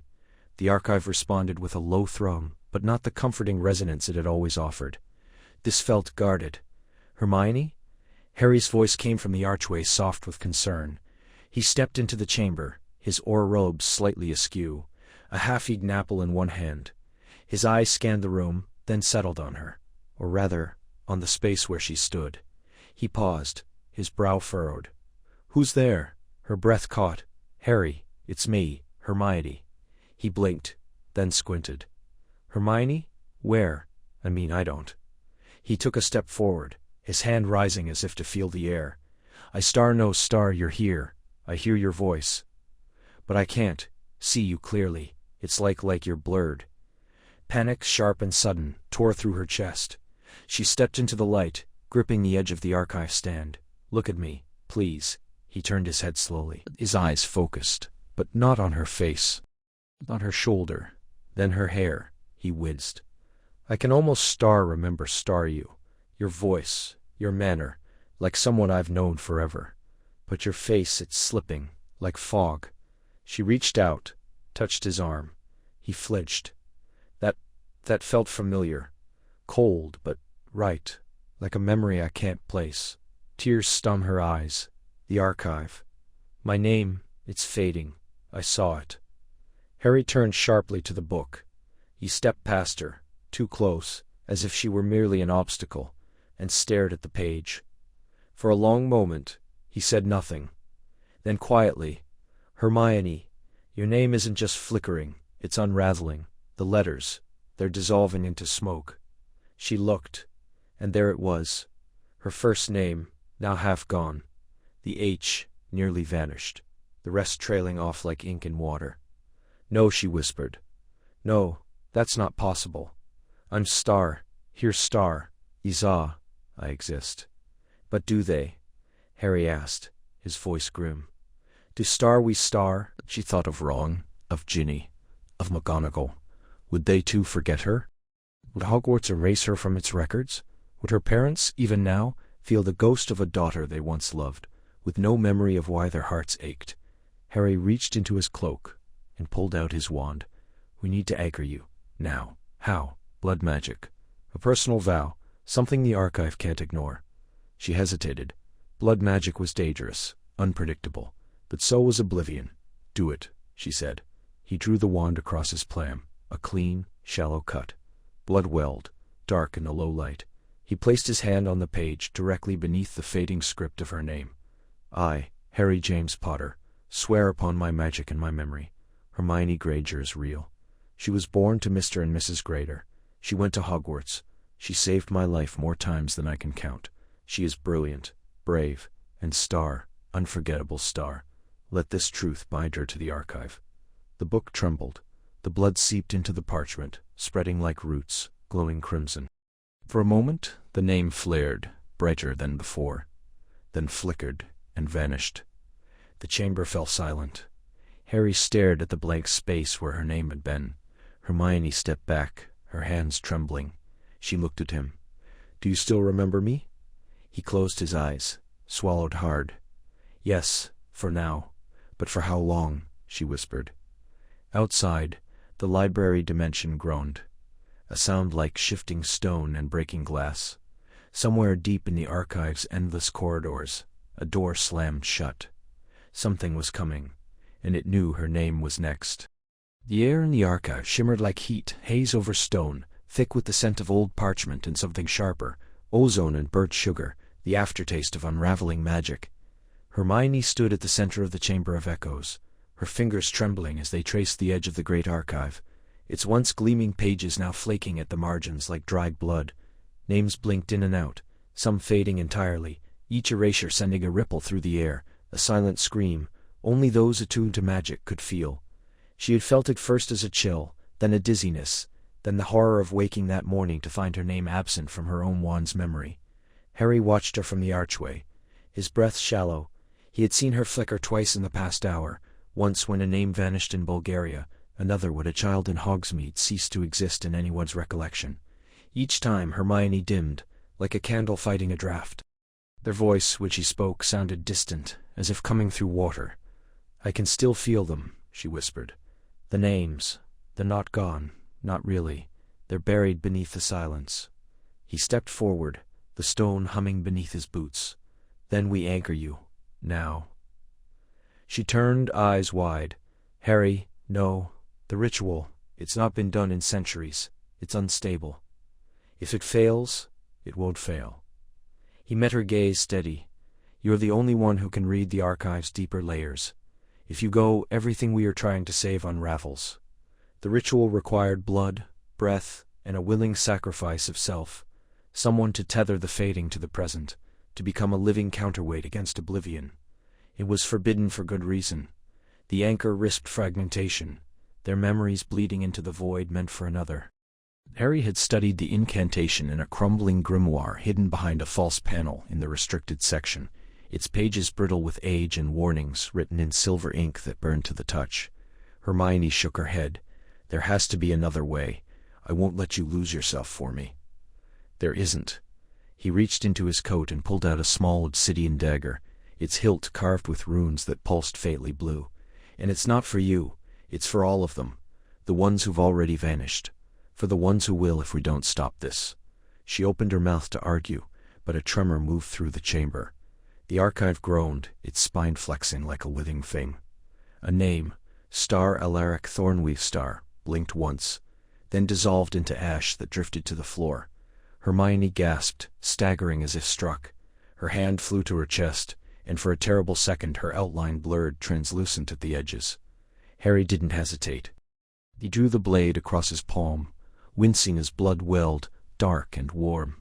He pressed his hand to the archive's cover, whispering the first phrase of the incantation. The runes on the dagger flared, and the air thickened, pressing against his skin like deep water. "Harry, please, sirs. Star, sanguis, mens mea, memoria, mea, auforer, orstet."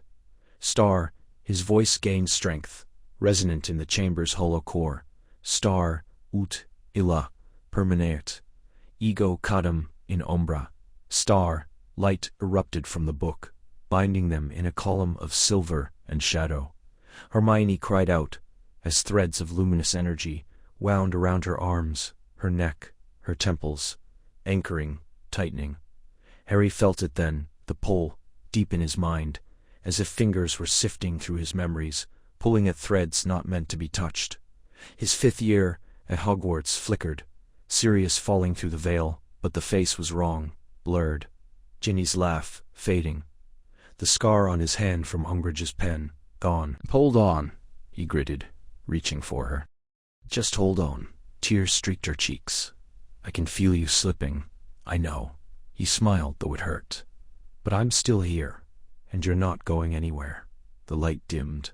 The archive settled, its pages still, but whole. Hermione stood, solid, real, her name now glowing faintly along the book's spine, etched in fresh ink. Harry swayed, his hand numb, his thoughts frayed at the edges. He couldn't remember what his mother's voice sounded like. He couldn't recall the color of his first broom, but Hermione was still standing, still real, and when she took his hand, her fingers warm and sure, he believed, just barely, that it had been worth it. The air in the archive's lowest chamber hung thick with the scent of dust and old magic, a silence so deep it pressed against the eardrums like water. Hermione ran her fingers along the spine of a crumbling grimoire, her wand tip casting a narrow beam through the oppressive dark. The shelves here weren't wood or stone. They were grown, twisted things of living shadow and petrified light, curling upward into a vaulted ceiling that disappeared into mist. She didn't speak, not yet.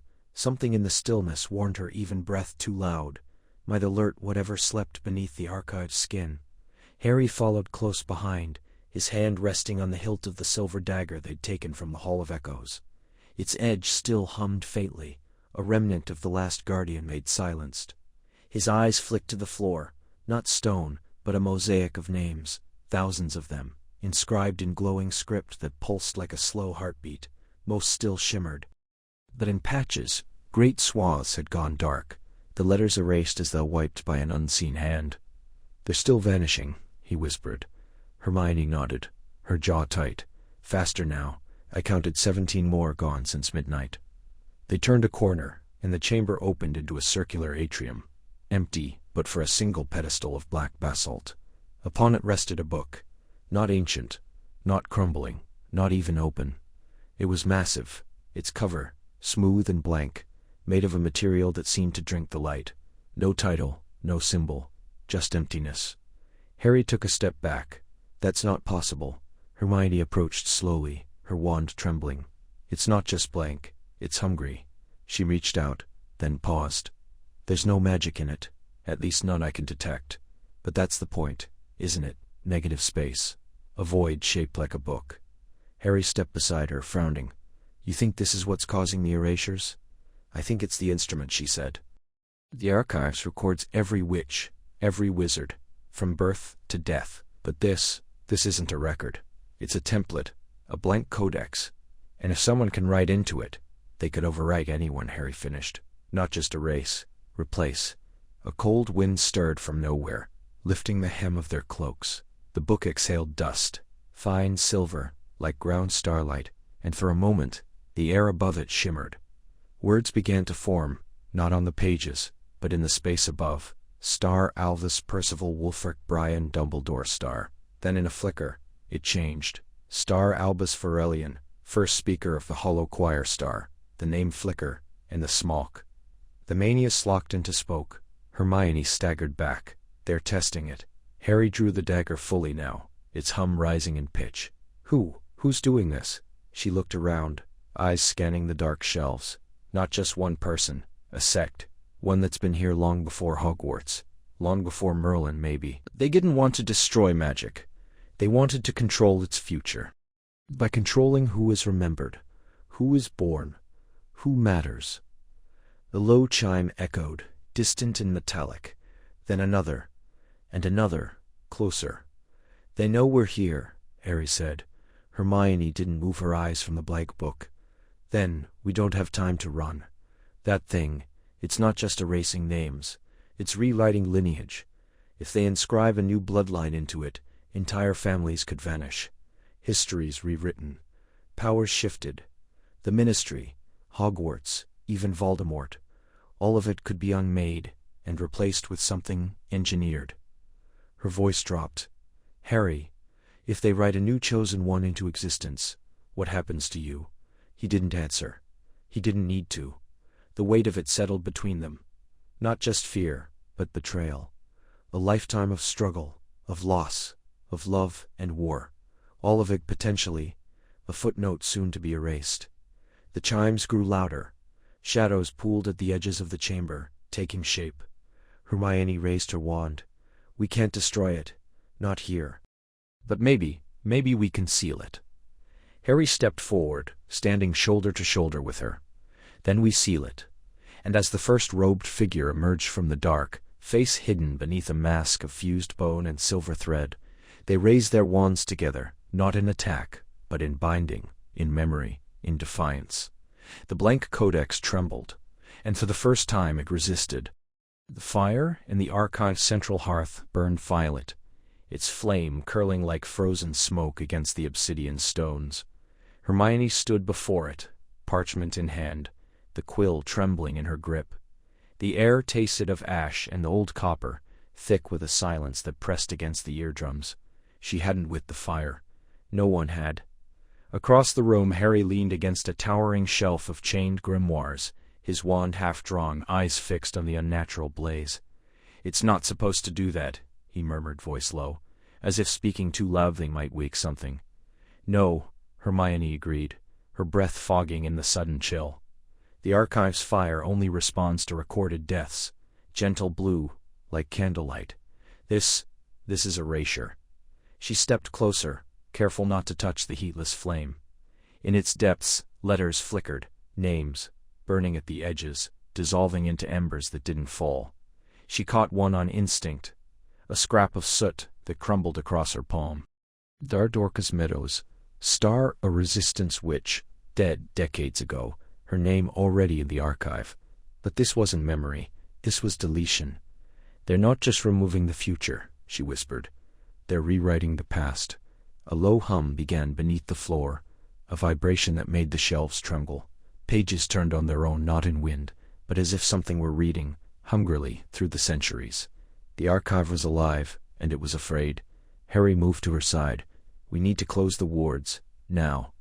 "I can't," she said, fingers flying over the protective runes etched into the hearth's rim. "The counter-charms won't hold. The magic isn't coming from outside. It's coming from star within star, the archive's own lattice, like a virus in the spellwork." Another name flared in the fire. Star Cedric Diggory Star, then faded like breath on glass. Hermione flinched. "They're testing it, seeing how far back they can reach." "They're not testing," Harry said, jaw tight. "They're preparing." Outside, the distant groan of shifting stone echoed through the corridors beneath the ministry. The archive wasn't just a room. It was a dimension, a labyrinth of memory, and magic that stretched beyond time. And now something was moving through it. A whisper threaded through the air, not in any language Hermione recognized, but she felt it, the weight of syllables shaped by blood and bone. The sect. They were no longer hiding. She turned to the great ledger, the ancient book bound in dragon hide and soul thread, lying open on its pedestal. Its pages, once dense with names stretching into eternity, now bore gaps, white scars where ink had been. She placed her hand on the surface, and the book shuddered. "Harry," she said, voice thin, "they're not erasing individuals. They're excising bloodlines, entire lineages, muggle-born half-blood. They're being purged from magical history. If they succeed, the statute of secrecy won't matter," he finished. "There won't be a magical world, just the version they want." A gust of wind tore through the chamber, though there were no doors, no windows. Books flew from the shelves, pages tearing free like startled birds. The fire surged, the violet flame now licking the ceiling, consuming invisible words in the air. Hermione raised her wand, shouting the sealing incantation. The runes flared gold, then blackened. Smoke curled from the stone. "They've breached the core," she gasped. "The archive is sinking with their ritual. Every name they erase in their temple, it's sinking here." Harry grabbed her arm. "Then we go to them. We stop it at the source." She looked at him, really looked. And for a heartbeat, the chaos stilled. There was no need for words. Not after everything. Not after years of silence that said more than speeches ever could. "I know where they are," she said. "The old chamber of Thomiel. Beneath Stonehenge. It's where the first enchantment was woven." He nodded. "Then that's where we end it." The fire roared behind them as they turned. The names kept burning, and somewhere in the dark beneath the earth 100 voices chanted in unison, unraveling destiny, one name at a time.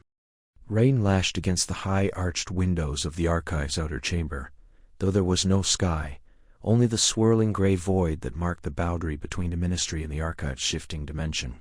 Hermione stood at the center of the room, wand gripped tight, eyes scanning the endless rows of towering bookshelves that groaned and repositioned themselves like living things.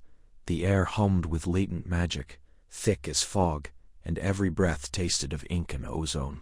"They're inside," she whispered, more to herself than to Harry, who stood at her flank, his glasses smudged with soot from the last curse that had barely missed. "How many?" Harry asked, voice low, eyes scanning the shadows between the stacks. "At least 6, maybe more. They've breached the temporal wards." Hermione turned a brass-bound tome in her hands, the archive's core volume, its pages glowing faintly with names that flickered like candle flames. One name, Star Luna Lovegood Star, had vanished just hours ago. She wasn't dead. She was simply unremembered. A sudden crash echoed from the eastern wing. Books exploded from their shelves in a shower of parchment and leather, pages curling into jagged projectiles. Hermione raised her wand, Protego Horribilis, and a dome of shimmering silver erupted around them just as a volley of curses slammed into it, warping the shield into grotesque shapes. "They're using corrupted incantations," Harry said, grim. "That wasn't standard dark magic." "No," Hermione breathed. "It's older. Rewriting the rules as they go." From the shadows, figures emerged, cloaked in robes of shifting gray, faces obscured by masks carved from bone and obsidian. The Keepers of the Unwritten, they called themselves, a cult that believed destiny should be controlled, not recorded. They moved in silence, wands raised, and the very shelves bent away from them, forming archways and barricades, as if obeying some unseen command. Harry fired first, expulso, and a section of the floor erupted beneath the lead attacker, sending them sprawling. But before the dust settled, the fallen figure dissolved into ink, reforming 3 shelves down. "They're merging with the archive," Hermione realized, horror dawning. "They're using its magic to regenerate." Another spell tore through the air, a black ribbon of light that unraveled a row of books into screaming faces, their names peeling away like bark. Hermione flinched. That was Star Neville Longbottom's Star volume, its pages now blank. "No," she lunged forward, one tracing a complex sigil. "Restituo Memoria." Gold light spilled from her wand, stitching the pages back together. But the ink trembled, unstable. The archive groaned. The ceiling cracked open, revealing a swirling vortex of stars and shattered time. Books rose into the air, circling like birds fleeing a storm. Harry grabbed her arm. "We can't save them all unless we stop the source." She met his eyes. He was right. They had to reach the heart chamber, the core of the archive, where the first scroll lay. If the Keepers reached it, they could erase entire bloodlines, rewrite history in a single stroke. They ran. Shelves twisted around them, forming corridors that led nowhere, then opening suddenly into vast cathedral-like halls filled with floating tomes. A curse grazed Harry's shoulder, and he stumbled. Hermione spun, Defindo Inversus, reversing the spell mid-flight, sending it back to shatter a Keeper's mask. Beneath it was no face, only a hollow space where memory should have been. "They've already erased themselves," she said, voice trembling. "They don't exist, not really. Then we make them remember," Harry said, jaw set. They reached the heart chamber, a circular room with no walls, only light. At its center, suspended in air, floated the first scroll, pulsing like a heartbeat. But tendrils of black smoke were creeping toward it, unraveling its edges. One Keeper stood before it, hands outstretched, chanting in a language that made Hermione's ears bleed. Harry didn't hesitate. Stupefy, the spell ricocheted, deflected by the warping space. Hermione stepped forward, opening the core volume. She placed her palm on the page, on Star Harry's star name, and whispered an incantation older than Hogwarts itself, one she'd found buried in a footnote in a forgotten grimoire. The archive answered. Light erupted. The shelves screamed. The keepers were flung backward, their forms dissolving into smoke and forgotten syllables, and for a moment the world held its breath. Then, slowly, names began to reappear: Luna, Neville, and dozens more. But the scrolls still pulsed, weaker now. "They'll be back," Harry said, breathing hard. Hermione closed the book, her fingers trembling. "Then we'll be ready." Outside, the storm raged on.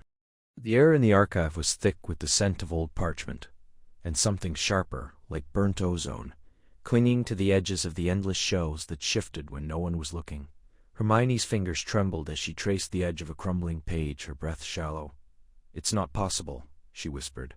"The archive doesn't make mistakes." Harry stood beside her, his wand clutched tight in one hand, his eyes fixed on the open volume between them. The Great Ledger of Souls, a book older than Hogwarts, older than the Ministry, said to record every magical being who had ever lived or would ever live. And now, down near the very end of the final column, where names glowed faintly in silver ink, his own was flickering. "Harry James Potter," Hermione read aloud, her voice cracking. Then, as if responding to her voice, the ink dimmed, the letters dissolving into smudges like rain on parchment. A cold hush fell over the chamber. Somewhere deep in the labyrinth of the archive, a bell tolled, once hollow and slow. "It's not just fading," Harry said, his throat dry. "It's being unmade." Hermione spun toward him, her eyes wide with horror. "They're not just erasing names, they're rewriting fate. And you're the anchor point. If your name vanishes completely, the entire timeline fractures. You are the one who defeated Voldemort. You're the reason so many names even exist in this book. Remove you, and the consequences ripple backward." A memory flashed in Harry's mind. The Department of Mysteries. The veiled archway, the way time had seemed to stutter when he'd stood too close. "The sect," he said. "They don't just want to control destiny. They want to erase the idea that anyone can change it." They had uncovered fragments of the sect's history in the weeks prior. A secret order of wizards who believed magic should be a fixed hierarchy, that prophecy was law, and free will an illusion. They had spent centuries weakening the archive, siphoning names during celestial alignments, replacing them with their own chosen bloodlines. But this was different. "They waited," Hermione said, pacing now, her voice low and urgent. "They let us chase the smaller disappearances, Muggleborns, half-bloods, those they deemed unworthy. But it was all a distraction. You were the target all along. Your name is the keystone. Without it, the magical world collapses into chaos. No Triwizard champions, no Order of the Phoenix, no resistance. Voldemort wins by default." Harry closed his eyes. He could feel it, a strange lightness in his chest, as in part of him were already being unspooled from existence. His scar, long silent, pulsed once, with a dull, cold ache. "We have to reach the core," he said. "The heart of the archive. If the book is alive, it must have a will, a memory of itself." Hermione nodded, already gathering scrolls and muttering incantations under her breath. "There's a ritual, the Star Veritas Sanguis Star, blood of the recorded offered willingly. It might wake the archive, make it fight back." Harry looked at her. "You know what that means." She met his gaze, unflinching. "I know, but it has to be you. Your blood carries the weight of too many lives. If anyone can reignite the ledger, it's you."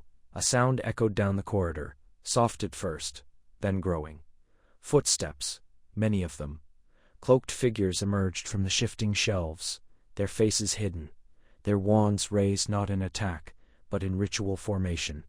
The air shimmered between them, and Harry felt the world tilt, as if reality itself were holding its breath. "They're starting the final erasure," Hermione breathed.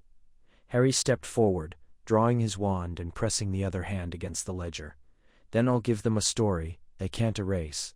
And as the first spell broke the silence, he cut his palm and let his blood fall upon the page. The air in the archive thrummed with a low, mournful hum like the last breath of a dying star.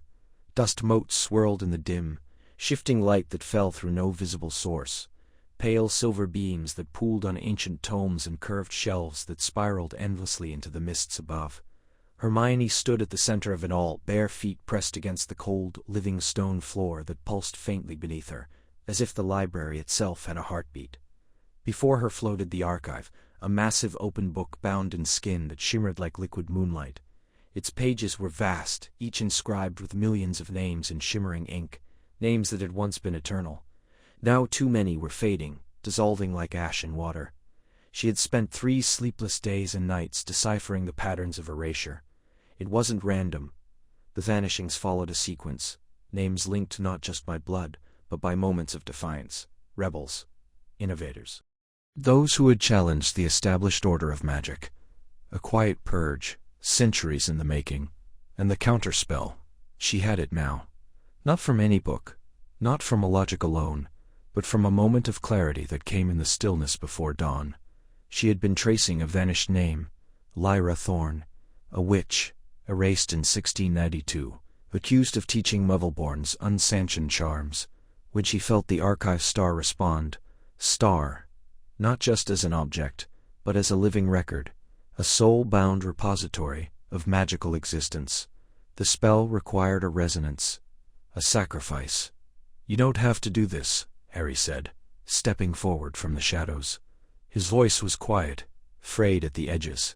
He hadn't left her side since the first disappearance, the name of a ministry clerk who had once saved his life during a flu malfunction. No one remembered him now, not even Harry, until Hermione showed him the before and after pages. She turned to face him, her eyes dark with exhaustion and resolve. "Someone has to. If we don't restore the names, the unraveling will accelerate. First memories, then spells, then history itself. Magic will forget its own foundation. You're asking it to take a piece of you," he said softly. "Not just magic. Star, you star." Hermione smiled faintly. Maybe that's when it was always meant to take. The archive doesn't run on power alone. It runs on star truth star, churn 5 star, on belief, on someone who remembers when others have forgotten. She raised her wand, vinewood dragon heartstring, and placed her other hand flat against the open page. The moment her skin touched the parchment, a shock jolted through her, sharp and cold. Visions flashed, her first spell at Hogwarts, the warmth of the library at dawn, Harry's hand pulling her from the lake, Ron's laugh, echoing through the common room. Her life, not as memory, but as magic. She began to speak. The incantation was not in any known tongue. It rose from her like a psalm half-remembered, syllables forming in a language older than Latin, older than magic itself. The air thickened, the shelves groaned, shifting like tectonic plates. Silver light coiled around her arms, her neck, her hair, pulling taut as strings on a harp. Harry dropped to his knees, not from pain, but from awe. He saw it, the glow at her chest, the slow, radiant pull of something luminous rising from within her.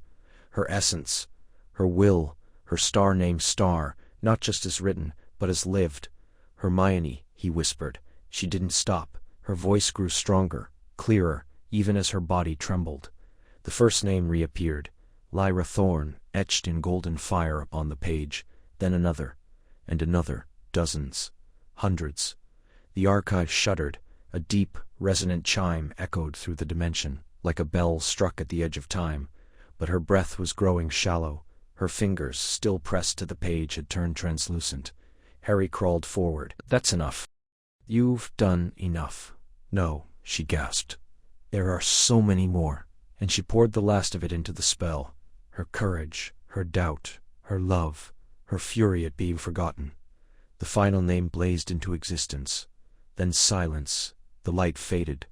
Hermione collapsed. Harry caught her before she struck the stone. She was breathing, faintly, but her magic, the warmth that always clung to her like sunlight, was gone. The archive hovered, whole again, its pages glowing with restored names. But in Harry's arms, she felt impossibly light, as if she too might vanish with the next breath. The air in the archive tasted old, dusty parchment, ink turned to vapor, the faint metallic tang of forgotten spells. Moonlight, somehow present, though no sky was visible, filtered through the endless shelves that spiraled into mist above them. Hermione stood with her back to a towering bookcase, fingers pressed against the spine of the archive itself, its leather cover, warm as living skin. Her breath came in shallow bursts. "They're still going," she whispered. "More names, erased." Harry stepped closer, his silhouette edged in silver. He'd felt it too, the quiet unraveling, the way the world seemed to stutter when someone who should exist no longer did. He'd seen it in the eyes of a young Auror, who'd once fought beside him, only to find the man didn't recognize his own name. "We can't keep just watching," he said, voice low. "If we don't act now, we'll be next. Or worse, we'll forget each other." Hermione turned to him, her eyes glistening. "The archive isn't just a record, Harry. It's a source, like a heart. Every name is a thread in the weave of magic. Remove enough, and the whole fabric collapses. People won't just vanish, they'll have never been.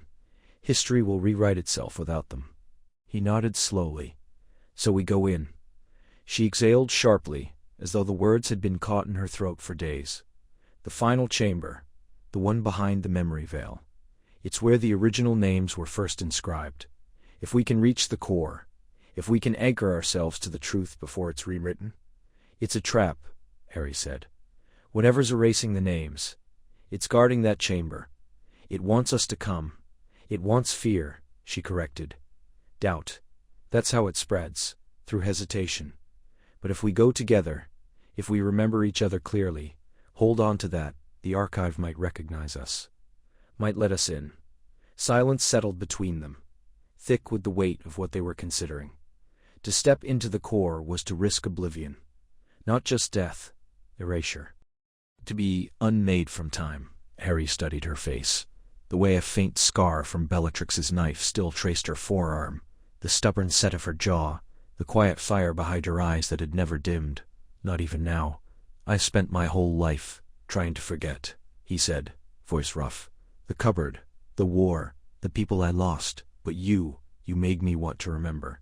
Even the hard things." She looked down and back up, her hand finding his, "And you made me believe in things I couldn't prove, in luck, in love, in second chances." Their fingers intertwined, calloused and familiar. A current passed between them, not magic, not exactly, but something deeper, a lifetime of shared breaths, of silent understandings, of words left unspoken until this moment. "If we do this," he said, "we don't let go, no matter what it shows us, no matter what it tries to make us forget." "No letting go," she agreed. They stepped forward, the floor shifting beneath them as the shelves trembled. The veil ahead shimmered like heat over stone, showing glimpses. Harry's mother laughing, Hermione on a train with a crooked smile, 1,000 moments strung together like stars. Then shadows reached through, cold and whispering. Harry tightened his grip. "I remember you, Hermione. I've always remembered you." "And you," she said, voice steady. "From the very beginning." Together they crossed the threshold. The world screamed in protest. Memories swirled. War, loss, loneliness.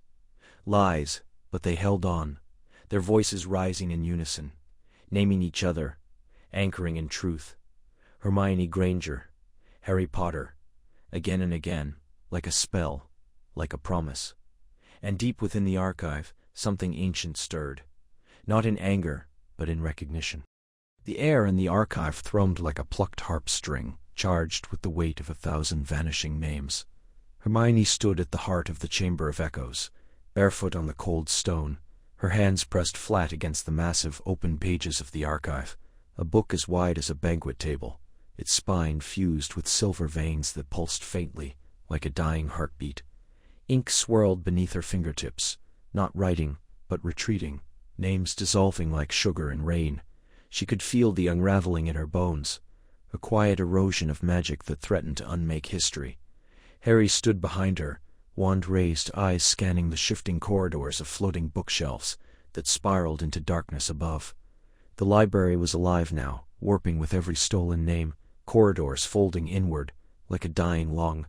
Shadows pooled at the edges of the light cast by the archive's failing glow, and within them something stirred.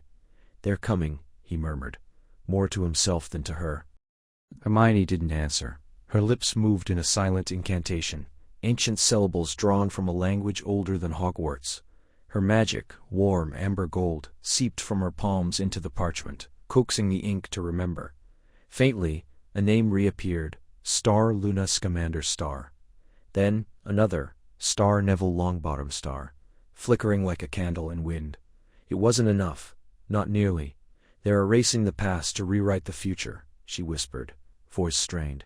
But the archive, it resists. It remembers even when we don't. A crash echoed from the westward spiral. Stone cracked. Books rained from mid-air, pages flapping like panicked birds. Then silence, too complete. Harry stepped sideways, putting himself between Hermione and the darkness. "Stay focused. I've got you." She nodded, though her breath came in short gasps. Sweat beaded on her forehead. She was pouring everything into the restoration. Her memories, her will, the love she carried for every person whose name had been snuffed out like a candle. She thought of Ginny laughing in the Burrow kitchen, of Ron's lopsided grin, of Teddy Lupin taking his first steps. And she pushed. A ripple passed through the archive. The silver veins flared, once, twice, and a dozen names reappeared at once. Then the shadows moved. Figures emerged, cloaked in deep indigo robes marked with the sigil of the sect, and wrapped in chains. 5 of them. No wands. They didn't need them. Their magic was older, crueler, drawn from silence and negation. Harry didn't hesitate. Star Protego Maxima. Star. A dome of shimmering force erupted around Hermione and the archive. Just as the first spell lads through the air, a black wave that devoured light. It struck the shield and cracked it like ice. "They're using obliviation magic," Harry said through gritted teeth. "It's not just spells.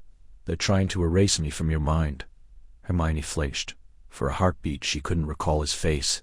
Just a shape, a feeling of safety, a boy with messy hair and green eyes she could no longer see.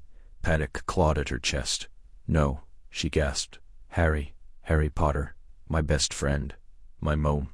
She slammed her hands back onto the page. "Star Renovo Memoria." Star. The archive flared. The names burned brighter. And Harry's image snapped back into her mind, whole and real.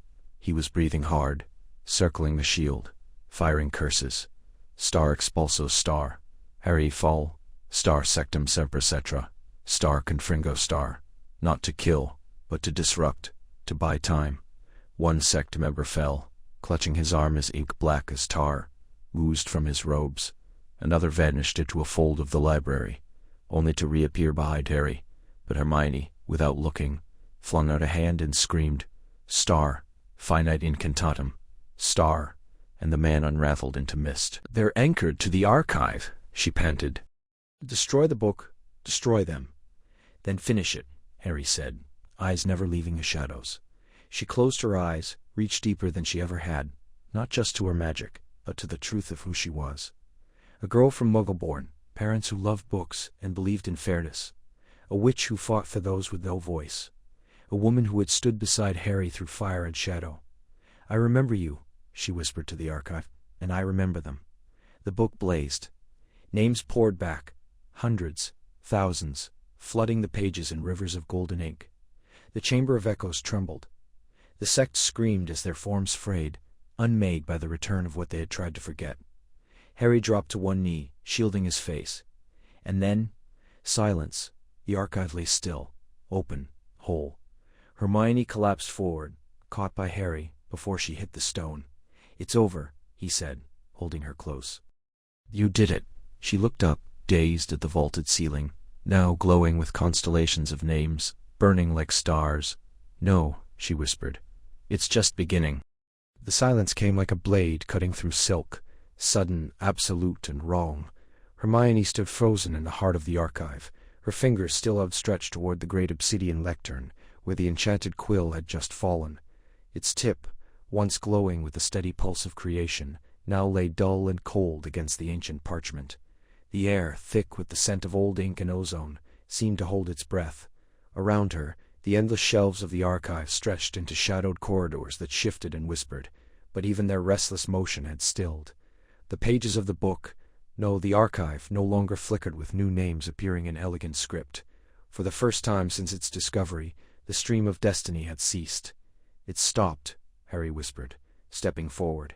His voice echoed strangely, as if the world had forgotten how to absorb sound. Hermione swallowed, not just stopped, broken. She reached for the quill, hesitated, then lifted it. The moment her fingers closed around the shaft, a jolt shot up her arm, not pain, but memory. 1,000 faces flashed behind her eyes, children not yet born, witches whose spells would one day light the stars, wizards whose names had already vanished from history. And then, emptiness. The quill was empty. "They're gone," she said, her voice breaking. "All of them. The future, erased." Harry stepped beside her, his shoulder brushing hers. "Then we bring them back." "How?" Hermione turned to him, her eyes wide. "The quill was the heart of it. Without it, the archive can't write, can't remember, can't star be star." But even as she spoke, a tremor ran through the floor. A low hum, like the first note of a long-forgotten song, rose from the depths of the archive. The air shimmered. Then, like ripples across water, pulses of light began to spread from the book outward, threading through the shelves, climbing the vaulted ceilings, spilling into the corridors. One by one, names reappeared. Not in ink, in light. They bloomed from the pages like stars being born, soft at first, then blazing. Eleanor Vance, 2027. Mateo Cruz, 2031. Liara Moon, 2040. Each name flared into existence, followed by a surge of warmth that washed through the chamber like a breath of spring after winter. Harry exhaled. "They're coming back." Hermione stared, tears tracing silent paths down her cheeks. "But how?" "The quill." "It wasn't just the quill," a voice said from the shadows. Kingsley Shacklebolt stepped forward, his robes dusted with ash, his face grave. "It was Star Belief Star. The archive doesn't just record destiny. It feeds on the certainty that magic endures, that names matter, that memory is stronger than erasure." A beat of silence. Then Hermione understood. We never needed the quill to restore them. We needed to star them. She looked at Harry, really looked at him. The boy who had defied death.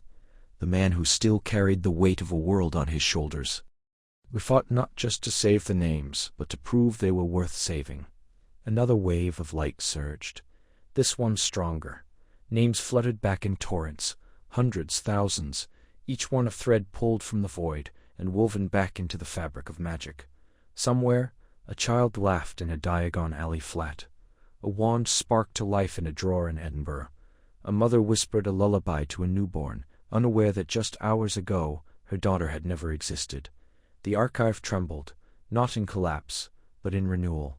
And then, softly, the quill stirred in Hermione's hand, not with its old mechanical glow, but with something warmer. Golden, alive, it lifted on its own, hovered above the page, and wrote just one word: "Star, always, star." Rain tapped against the high-arched windows of the archive chamber, a steady rhythm like fingertips, tracing the edge of forgotten memory. Hermione stood at the center of the room, her fingers hovering over the open pages of the ledger. Its once constant glow now flickered, uneven, like a heartbeat recovering from shock. The ink that had vanished hours before was returning. Not all at once, but in slow, hesitant strokes, as if the book itself were relearning how to write. She exhaled, breath-foughting the cold air. "They're coming back." Harry stood near the threshold, his cloak still damp from the downpour outside. He had apparated straight from Ottery St. Catching, where Ginny had tearfully told him that she could suddenly remember her uncle, the one who had died when she was 6, the one no one could speak of without their thoughts, sliding away like water off glass. Now she remembered him clearly, his laugh, the way he conjured tiny dragons from birthday candles, how he vanished one autumn evening and left behind only silence. "It's not just the names," Harry said, voice low. "People are remembering things they shouldn't be able to, things they forgot or were made to forget." Hermione turned, her eyes wide in the dim light. "You mean the erasure wasn't just from the ledger, it was from star to star?" A silence settled between them, thick with implication. The archive wasn't merely a record, it was a tether, a living thread binding identity to memory, existence to remembrance. And when names were pulled from its pages, the world followed, scrubbing clean not just history, but hearts. She stepped toward the nearest shelf, where the spines of ancient grimoires pulsed faintly, reacting to the ledger's resurgence. "We always assumed the magic worked outward, that if the name vanished, the person would too. But what if it's the other way around? What if forgetting star them star is what allowed the ledger to erase them in the first place?" Harry frowned. So we didn't lose them because they were erased, we forgot them, Star, so they could be Star. Yes. Her voice trembled, not with fear, but with dawning horror. It was a feedback loop. The more people forgot, the weaker the person's anchoring became. And once they were gone from memory, the ledger could unwrite them completely. A soft chime echoed through the chamber. One of the archive's sentinels, a silver heron perched atop a spiral column, stirred, wings lifting as it scanned the air. A ripple passed through the room, like breath across still water. Then, from somewhere deep in the ministry, a cry. Hermione spun. That came from the flu wing. Harry was already moving. Let's go. They ran through the labyrinthine halls, the air growing warmer, charged with something electric and raw, like the moment before thunder breaks. Ministry workers stood in clusters, some weeping, others clutching their heads as if overwhelmed by sudden thought. A young witch near the lift sobbed into her hands. "I had a brother," she whispered. "I had a brother, and I forgot him. How could I forget him?" Harry stopped, gripping her shoulder gently. "What was his name?" She looked up, eyes red, rimmed. "Thin. Finn Alder. He died in the Battle of Hogwarts. I was 11. I don't know why I couldn't remember him. It was like, every time I tried, my mind just slipped." Hermione exchanged a glance with Harry. The battle had claimed many, but their names had remained. This was different. This was theft. They pressed on, following the rising tide of emotion, until they reached the atrium. There, beneath the towering golden statue of the wizard and witch raised in triumph, an old man knelt on the marble, hand pressed against the inscription at the base. His lips moved silently, then louder. "Ilara," he whispered. "Ilara Vale." "My wife." Harry froze. Hermione stepped forward. "You remember her?" The man looked up, tears cutting through the lines of his weathered face. "She died in 82, magical fever. But for years, I couldn't recall her name. Just a feeling, a warmth, like remembering a dream." He touched the plaque, fingers tracing letters that had never been there before. "Now she's back. She's really back." Around them, others murmured names. Lost siblings, fallen friends, children taken too soon. Names that had faded not from grief, but from something darker. Something deliberate. Hermione closed her eyes. "They weren't just removing people from history," she said softly. "They were teaching us how to forget." And in that moment, Harry understood. The conspiracy wasn't about power, it was about control. Not of magic, but of memory, of love, of what it meant to be remembered. And they had nearly won. The air in the archive was still thick with the quiet hum of ancient magic, and the soft scent of parchment warmed by unseen light. Rows upon rows of towering shelves stretched into the dim, star-speckled distance, their wood dark and polished by centuries of care. The silence wasn't empty. It breathed, like the library itself was resting after a long illness. Hermione walked slowly down the central aisle, her fingers trailing along the spines of the books, each one pulsing faintly beneath her touch. Names glowed softly between the leather bindings, steady and whole once more. Harry followed a few steps behind, hands in his pockets, eyes scanning the vaulted ceiling where constellations shifted like living ink. He'd never get used to this place, not truly. Even now, with the corruption purged and the missing names restored, the archive felt like a dream one could fall into and never wake from. He watched Hermione's silhouette move through the pale golden light, the way her breath fogged slightly in the cool air, and something inside him settled, like a book finally returned to its proper shelf. "You think it's really over?" he asked, voice low, almost reverent. Hermione turned, her expression thoughtful. "I think the immediate threat is gone. The fractures have sealed. The names, they're all accounted for now." She looked down at her hands, flexing her fingers as if still feeling the phantom strain of magic. But magic like this, something this old, this deep, it doesn't just vanish. It sleeps. Harry nodded. "So we keep watching, we keep remembering," she corrected, stepping closer. "That's what they wanted to erase. Not just lives, but memory. History, love. The fact that Neville was born 2 weeks early because Gran tripped on a robe gnome. That Luna once told me the Strolls hum when they're happy. That Ron used to steal my quills and pretend he didn't." She smiled faintly. "Small things, but they matter. They're what make us real." Harry looked away, throat tight. "They almost took Ginny from the record. I didn't even know she was gone until you pointed it out." "And I found her," Hermione said gently, "because the book remembered, even when we didn't. Because someone had to believe in the truth before it could return." They walked in silence for a time, the only sound the soft echo of their footsteps, and the occasional whisper of a page turning in a distant aisle. A single book floated down from a high shelf, landing gently in Hermione's palm. She didn't open it, just held it, warm and quiet. "I used to think knowledge was power," she murmured, "but now I see it's more than that. It's identity. Without the story, there is no self." Harry stopped, turning to face her. "And what about us? Do you think our names will stay?" She met his gaze, eyes glistening. "Yes, because we fought for them, because we remembered each other, because you came back, every time, even when I didn't ask." He reached out, brushing a stray curl from her forehead, his touch lingering just a second too long. "I'd always come back." The library seemed to sigh around them, a ripple of light passing through the shelves like a breath. Somewhere, a new name flickered into existence, small, faint, but steady. The child, born just now, somewhere in the world, welcomed into the weave of magic. Hermione exhaled, closing her eyes. "It's healing." Harry slipped his hand into hers, their fingers interlacing naturally, as if they'd done it 1,000 times. "Then we'll be here, to make sure it stays that way." The air in the archive hummed with a low, resonant thrum, like the breath of some ancient beast, sleeping beneath stone and spell. Dust motes swam in the slanted light of enchanted sconces that flickered without flame, casting long, wavering shadows across towering shelves that bent skyward into impossible darkness. Harry stepped carefully over a crack in the floor that pulsed faintly blue, the only sign that the library's geometry had shifted again in the last hour. His wand was in his hand, not out of fear, but habit. Here, magic had weight, and silence had teeth.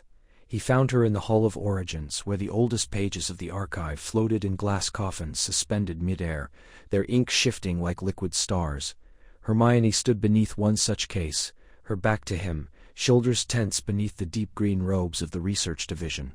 In her hands she cradled the central tome, the Codex Aeternum, its leather-bound cover pulsing with a soft silver light. Harry hesitated. There was something sacred in the way she held it, as though she were holding a heartbeat. "Hermione," he said, voice hushed by instinct. She turned, eyes wide, fingers tightening around the book. "Harry, I didn't hear you come in. I didn't want to startle you." He stepped closer, peering at the open page. "Anything?" she exhaled. She won steadily. "Yes, and no." Her finger trembled as she pointed to a single name, glowing like molten moonlight against the otherwise dimming script. Star Hermione Jean Granger. Star. Harry froze. It hadn't been there yesterday.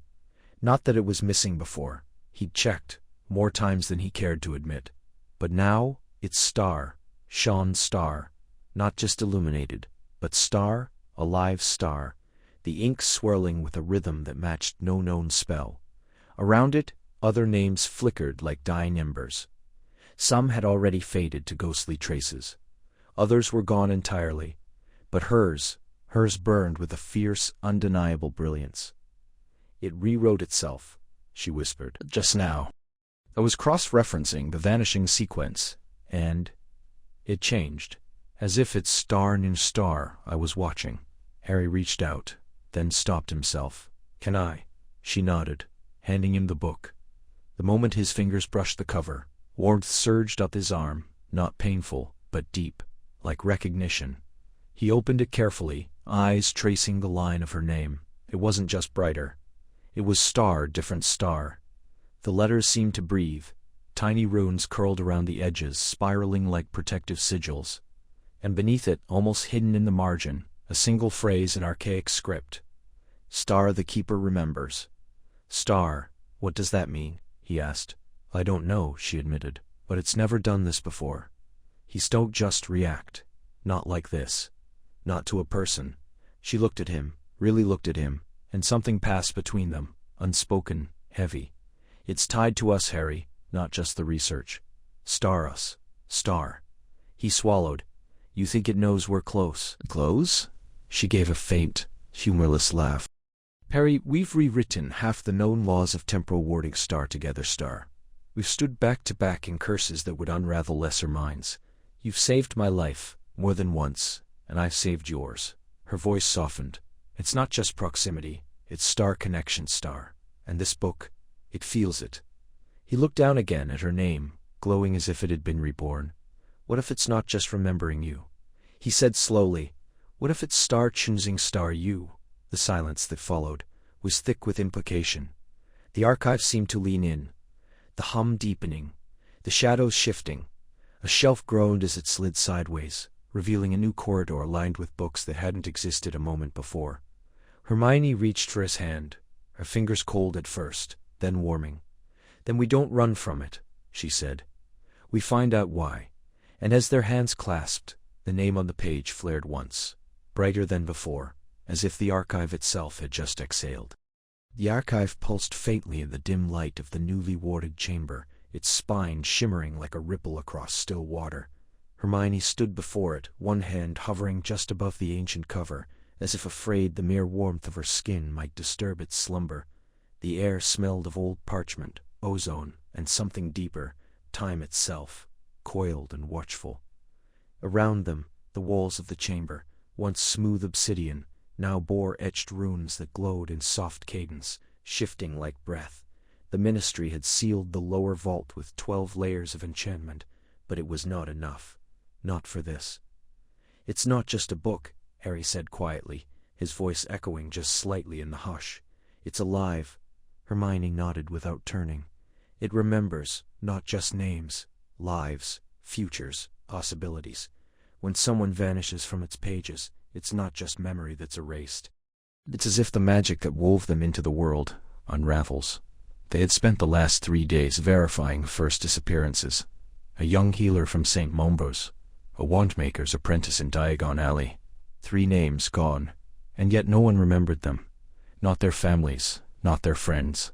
It was as though they had never drawn breath. The horror of it settled in Hermione's chest like cold stone. A soft chime resonated through the chamber. The archive opened on its own, pages turning with a whisper, revealing a blank space where a name should have been. Ink pooled slowly at the margin, forming a single word, Star Silas Thorne Star. Then, like mist under morning sun, it faded. He's next, Hermione whispered. We'll stop it, Harry said, stepping forward. His hand settled on the small of her back, a warmth she hadn't realized she'd been missing. We've faced worse. She turned to him then, eyes bright with unshed tears and fierce resolve. Have we? This isn't a dark wizard with a wand and a curse. This is something older, something that doesn't want to be found. He met her gaze, steady. Then we'll make it afraid of being seen. A silence passed between them, thick with everything they'd survived, everything they hadn't said. Years of war, loss, quiet glances across crowded rooms. All of it lived in that breath. Then Hermione exhaled, straightened, and reached for the archive. The moment her fingers touched the page, the chamber flared with light. The runes on the walls burned gold, then deep blue, and the floor trembled. A voice, neither male nor female, ancient and vast, filled the air. Star Guardians accepted. The archive is sealed. Time begins anew. Star. The door behind them sealed with a sound like stone folding into stone. No key, no spell, only the will of the archive. Harry looked around, and back at her. I guess that's it, then. No going back. Hermione closed the book gently, cradling it like something fragile and sacred. No, but maybe that's the point. Some doors close so others can open. Outside, deep in the bowels of the ministry, the world turned on, unaware. But here, in the heart of silence and magic, 2 names had just been written in ink that would never fade, not in the book, not in time, and somewhere, in the unseen threads of fate, the unraveling had paused, just for now.